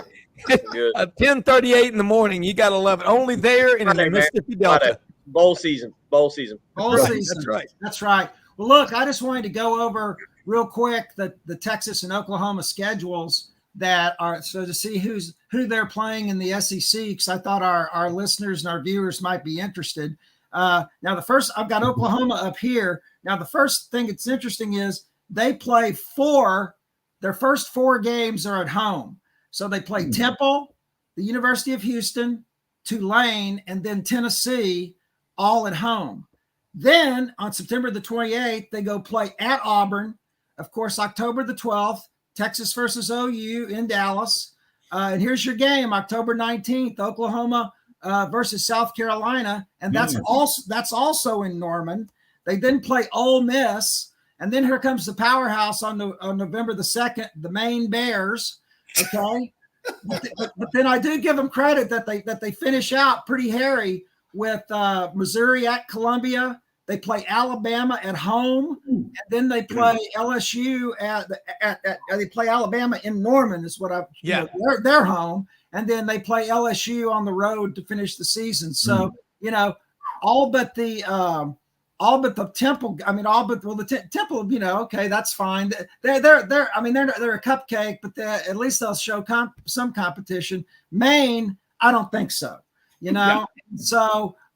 And their schedule is okay, except for that game. So I think, and again, I totally, as somebody that covers Texas A&M, and Oklahoma, I think Texas and Oklahoma are going to have to do some, big adjustments next year with all these different, with all these different teams we're going to play. No Texas Tech on the schedule. Mm-hmm. Yeah.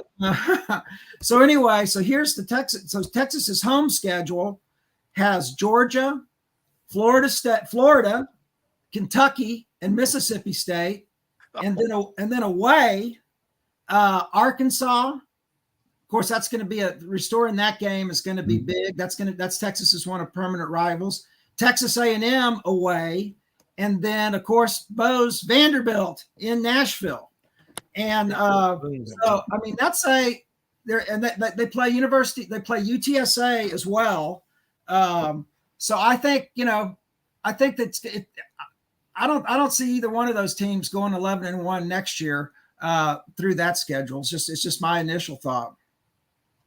Well, William Halliday, respond to what he just said, because look, these schedules and the first road game will be at Auburn, and hopefully that's going to be a night game down on the plains. That's one of the underappreciated things is night football at the JHS, William.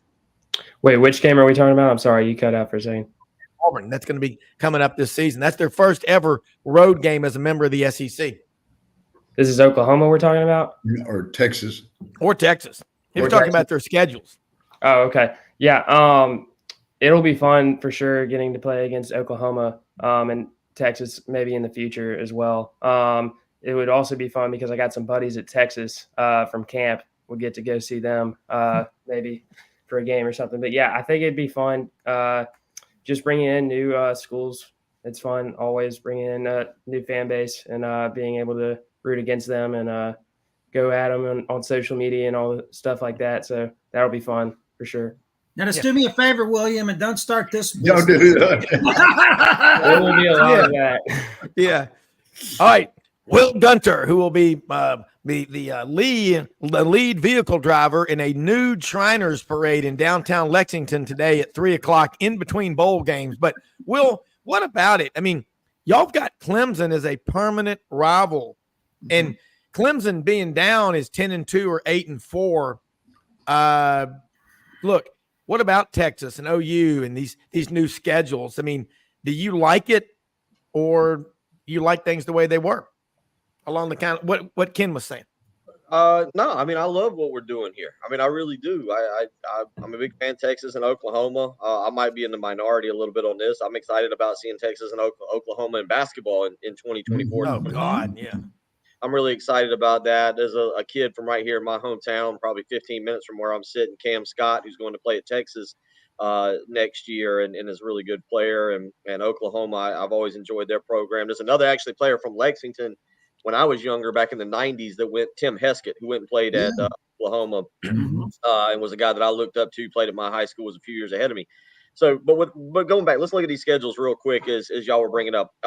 Again, it all starts with what is occurring right now on this day. Oklahoma is losing so much. Jeff Lebby, Dylan Gabriel is out of there. That's 6,500 passing yards and 55 touchdowns. And we're going to go with Jackson Arnold now, who, again, if we're not careful, the five of us are going to have to block for Jackson Arnold. Watch out. That's right. Yeah. But I say that in all seriousness because, let me just transition from a South Carolina standpoint. Everybody got all fired up the other night and was like, oh, my gosh, we got to go to Tuscaloosa and Norman back to back. Oh, goodness, how are we going to handle that? And I was like, well, guys, and I said this Thursday morning, I don't know what Oklahoma's going to be. I don't know what Oklahoma looks like right now. They're losing a lot of guys and obviously losing the offense. And you look at that schedule, and I find it really interesting. September 7th, Houston comes to town. Willie Fritz comes in, new head football coach for the Cougars. And you look at the success he's done. I do find it interesting that they play Houston and then they play Willie Fritz's old team the following week, Tulane. And then that's followed up with Josh Heupel coming to Oklahoma. And Oklahoma, they ran Josh Heupel out on a rail as offensive coordinator, and I'm pretty sure he's going to remember that. I'm just based on what I know as we sit here 10:44 Eastern time on December 15th. I look at that schedule. My first thought is Oklahoma's going 6-6. Well, they're 6-6 next year. Welcome to the SEC. Yeah. Texas is in a better place. Quinn Ewers looks like he's coming back. They should load again. I will just tell y'all, I don't know how much you're paying attention to it because I live here. There's discussion of Steve Sarkisian being in the mix for the Carolina Panthers head coaching job. You do keep an eye on that, obviously, if that's a jump he wants to make. And then Texas has got to transition into the SEC without Steve Sarkisian, who's obviously making his presence felt. But you look at their schedule: Oklahoma and the Cotton Bowl. That's going to be a lot of fun. Georgia coming to Darrell K. Royal Stadium. Great stat. I look forward to using that at every bar I go to. Who does Texas have a losing record against in the SEC? You got to find somebody there if you can answer that. Boone, Cumberland, go Doors. Florida at Arkansas, Kentucky, Texas A&M. That's a fun November stretch for Texas. And I'll just say this, and again, we'll learn a lot more about Texas in the coming months as the transfer portal works out and whatever happens with Sarkisian.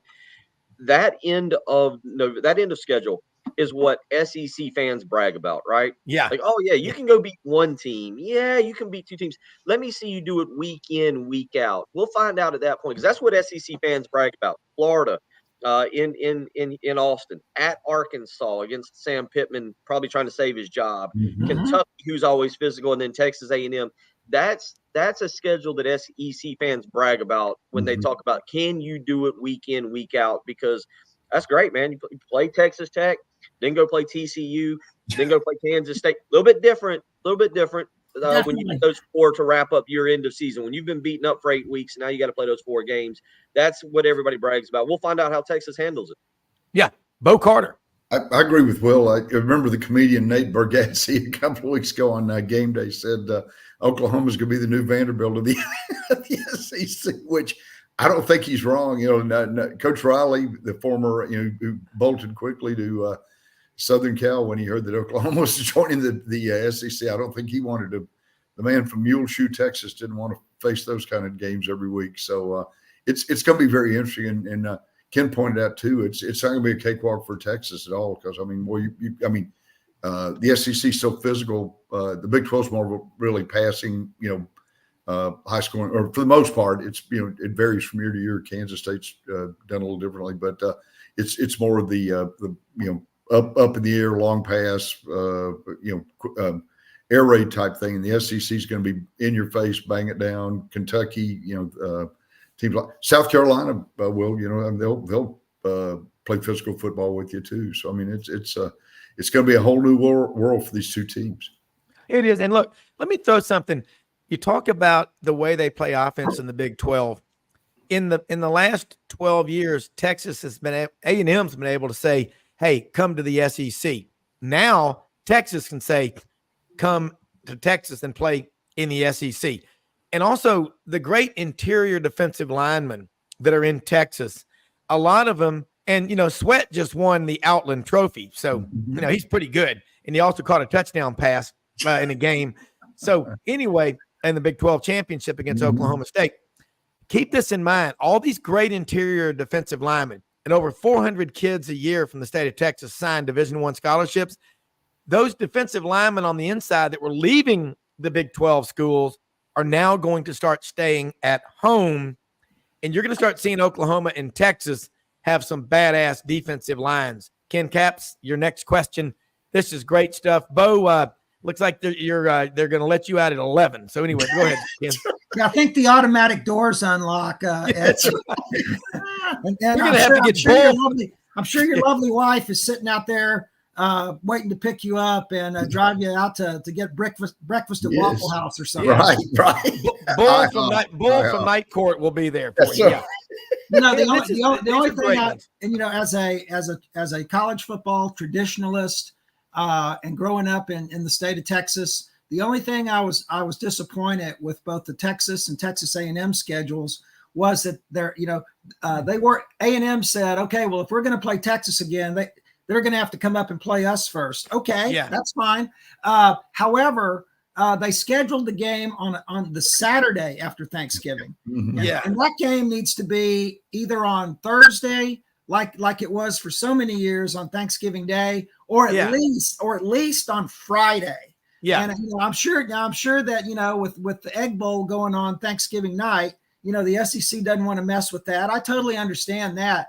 But Texas and Texas A&M should at least be on that Friday, because that's what people do here in Texas. They watch the Cowboys on Thanksgiving Day, and then they head out to Austin or College Station or somewhere to watch college football on that Friday. They don't, my friends don't care about Black Friday and going out and getting a new, TV set for $200. They want to see A&M play Texas on Friday. Correct.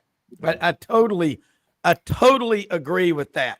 I mean, my God, you got Black Friday year round. Everybody has sales all the time. I mean, and I just know this much: Texas and Texas A&M playing together again, man. That's what we love about college football. Clemson, South Carolina, Ole Miss. I think Ole Miss, Mississippi State. There are more fights in that game than there are at at a Charlie Daniels concert back in the day. That's a fun, that is an intense rivalry. Will, you got your question? Yeah, correct me if I'm wrong. I've read this as of today with the schedule Wednesday night. The SEC has only put out that Saturday schedule. Like we've seen, as you mentioned, the Egg Bowl, if I'm right, is still scheduled for Saturday night. Missouri and Arkansas, which has been a Friday afternoon CBS game, is scheduled for Friday. My assumption and what I've been told is those games will get shifted around, and you will have a Thursday night and probably a doubleheader Friday game leading into Saturday. I know, because part of the discussion I'm about to bring up with South Carolina fans is, would you be intrigued by moving the South Carolina Clemson game to a Friday afternoon game now that ESPN and ABC own both? I just, as of right now, with that schedule coming out, all games are scheduled for Saturday, but it's my assumption that they are going to move some of those games back to a Thursday night and then a double or even a triple header SEC game on Friday with a noon, a 3, 4 o'clock, and a 7. See, that's the way it should be, Will. That's the way it should be. Just on that. So don't be surprised if we see what is televisions and we move forward with ESPN and ABC and all that works. You don't see Texas A&M, because I'm with you. As a person who just grew up watching it with no affiliation to either before Texas A&M came, it was a Saturday, or excuse me, a Thanksgiving night, Thursday night tradition to sit down and watch those and try and stay awake till the fourth quarter. Yeah. Let me throw William and everybody on here. You think about these college football rivalry games. I want to get. Could you imagine a doubleheader Thursday, A&M Texas, Ole Miss Mississippi State? And then Friday, Clemson, South Carolina, then Missouri, Arkansas. That's what we need. And look, the Cowboys. I grew up a Cowboys fan, and I pay more attention to college than I do the NFL. But man, when the Cowboys are rolling like they are now, God Almighty! And you got a guy like Dak Prescott. What a spokesman! But William, I forgot one other topic. I want you to throw this to Ken, because Ken's had the opportunity to interview this guy, I bet, or Bo. But it was about Prime. Yes. So I had a question thrown out to me by one of my old high school teachers that lives right around the corner around me. And he asked me, what do you think about like the whole NIL and Deion Sanders situation and how that's kind of affected college football for the good or for the worse? Ken Caps.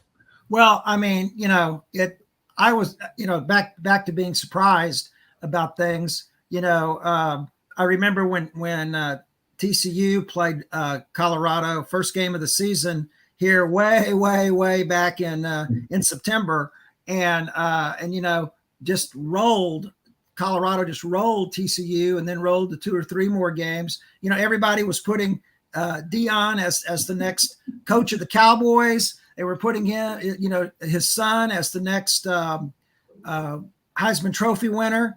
And then the bottom fell out. And and they're not even going to a bowl, because I mean, having Dion in a bowl, I think, would be very entertaining. Back to Will's point, about entertaining games. But and then he's had a lot of people transfer too, which I thought was very interesting. So apparently some of the kids don't like how things are going up in Colorado. Or Colorado, as natives say, Midwesterners. Yeah, really.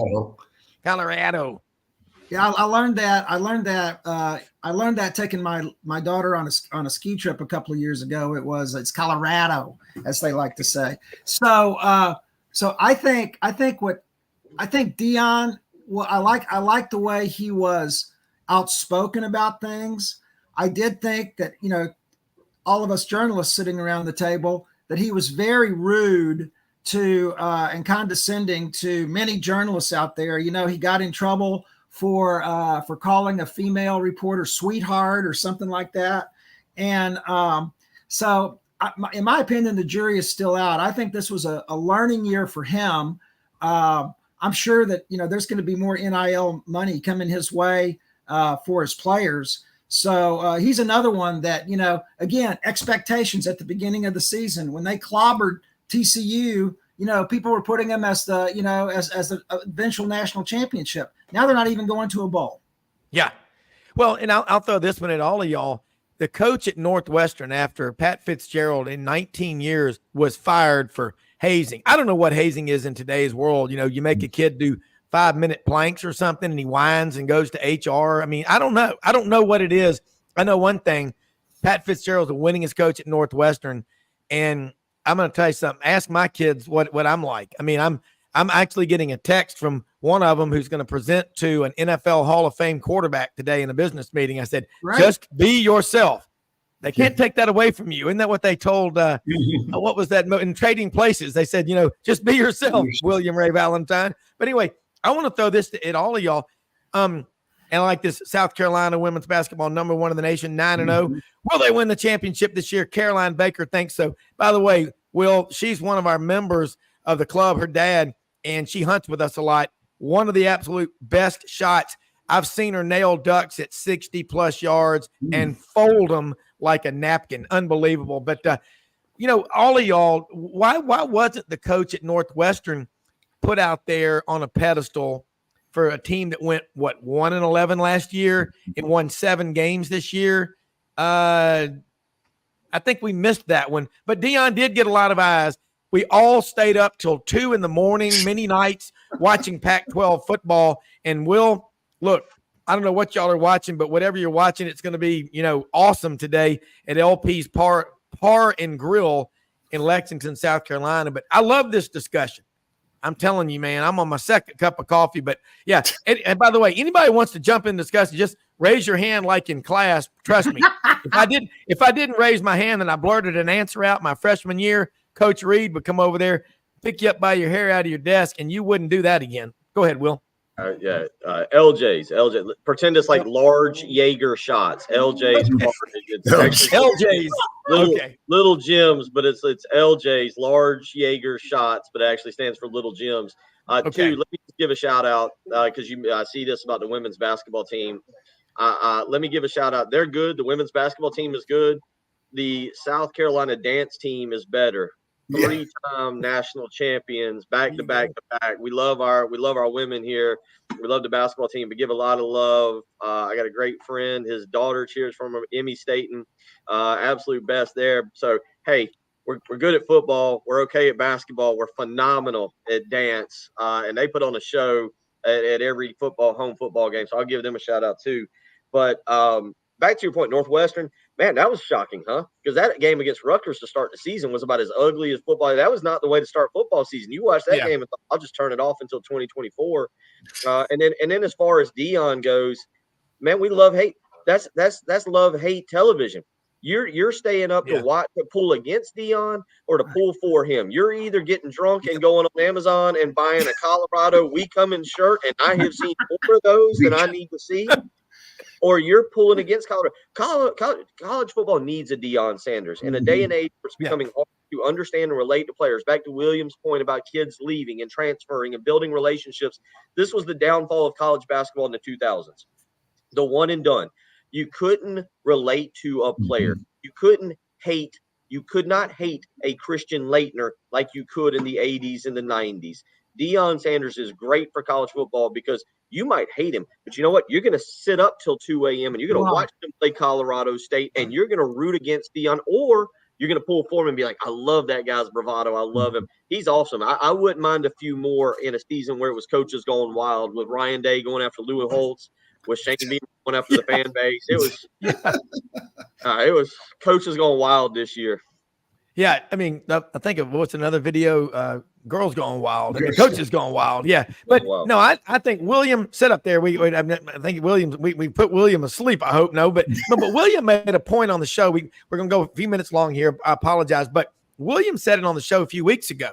He said, Lee Corso, my generation, tired of watching him. Well, look, there are people my generation. I never said tired of watching him. I don't know Lee Corso. I think he's funny, but. Pat McAfee's on there and his wife beater tee and his jacket, but Pat McAfee's not stupid. He knows what he's talking about. But I got to say this, talking about the dance team at South Carolina, just north of you in Mount Airy, North Carolina, in Mayberry, one of my favorite characters on the Andy Griffith Show, Ernest T. Bass, would say, especially when I'm dancing.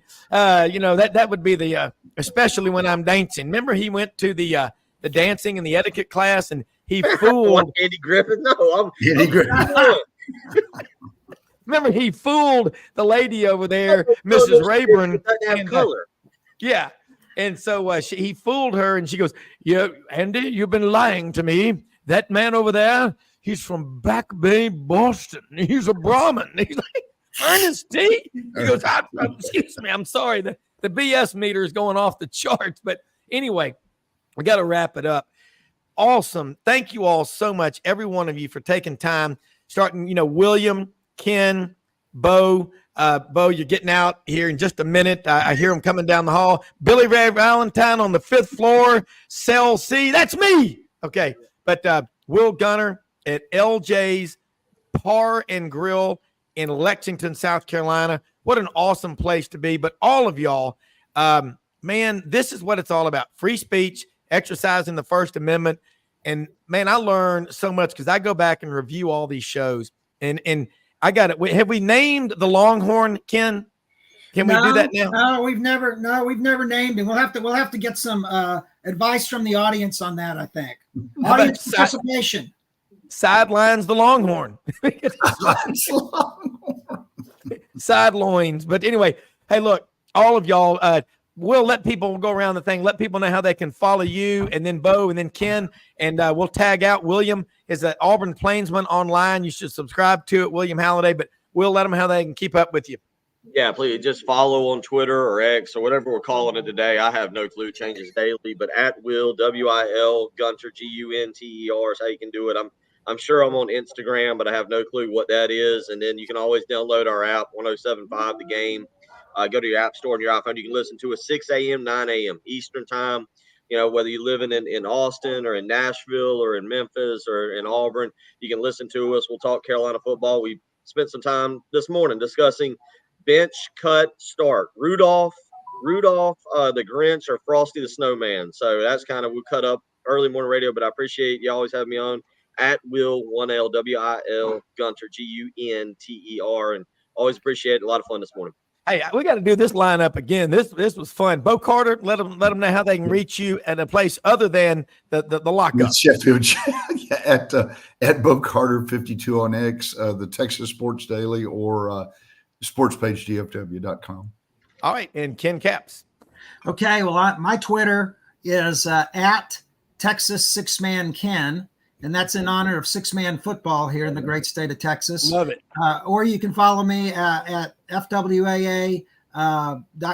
That's Football Writers of America. And, this has been a great show. Will, it's nice to meet you. William, it's nice to see you again. And, you put together a great group, Rob. Congratulations. Well, it's a team effort. We love it. Most often we see the face of Christ in the least among us. Merry Christmas. Folks, go out and help people. This is a great time of year to recognize how blessed we all are. You can bless others. Kind words go a long, long way. We'll see you tomorrow. Have a great one. We're out of here.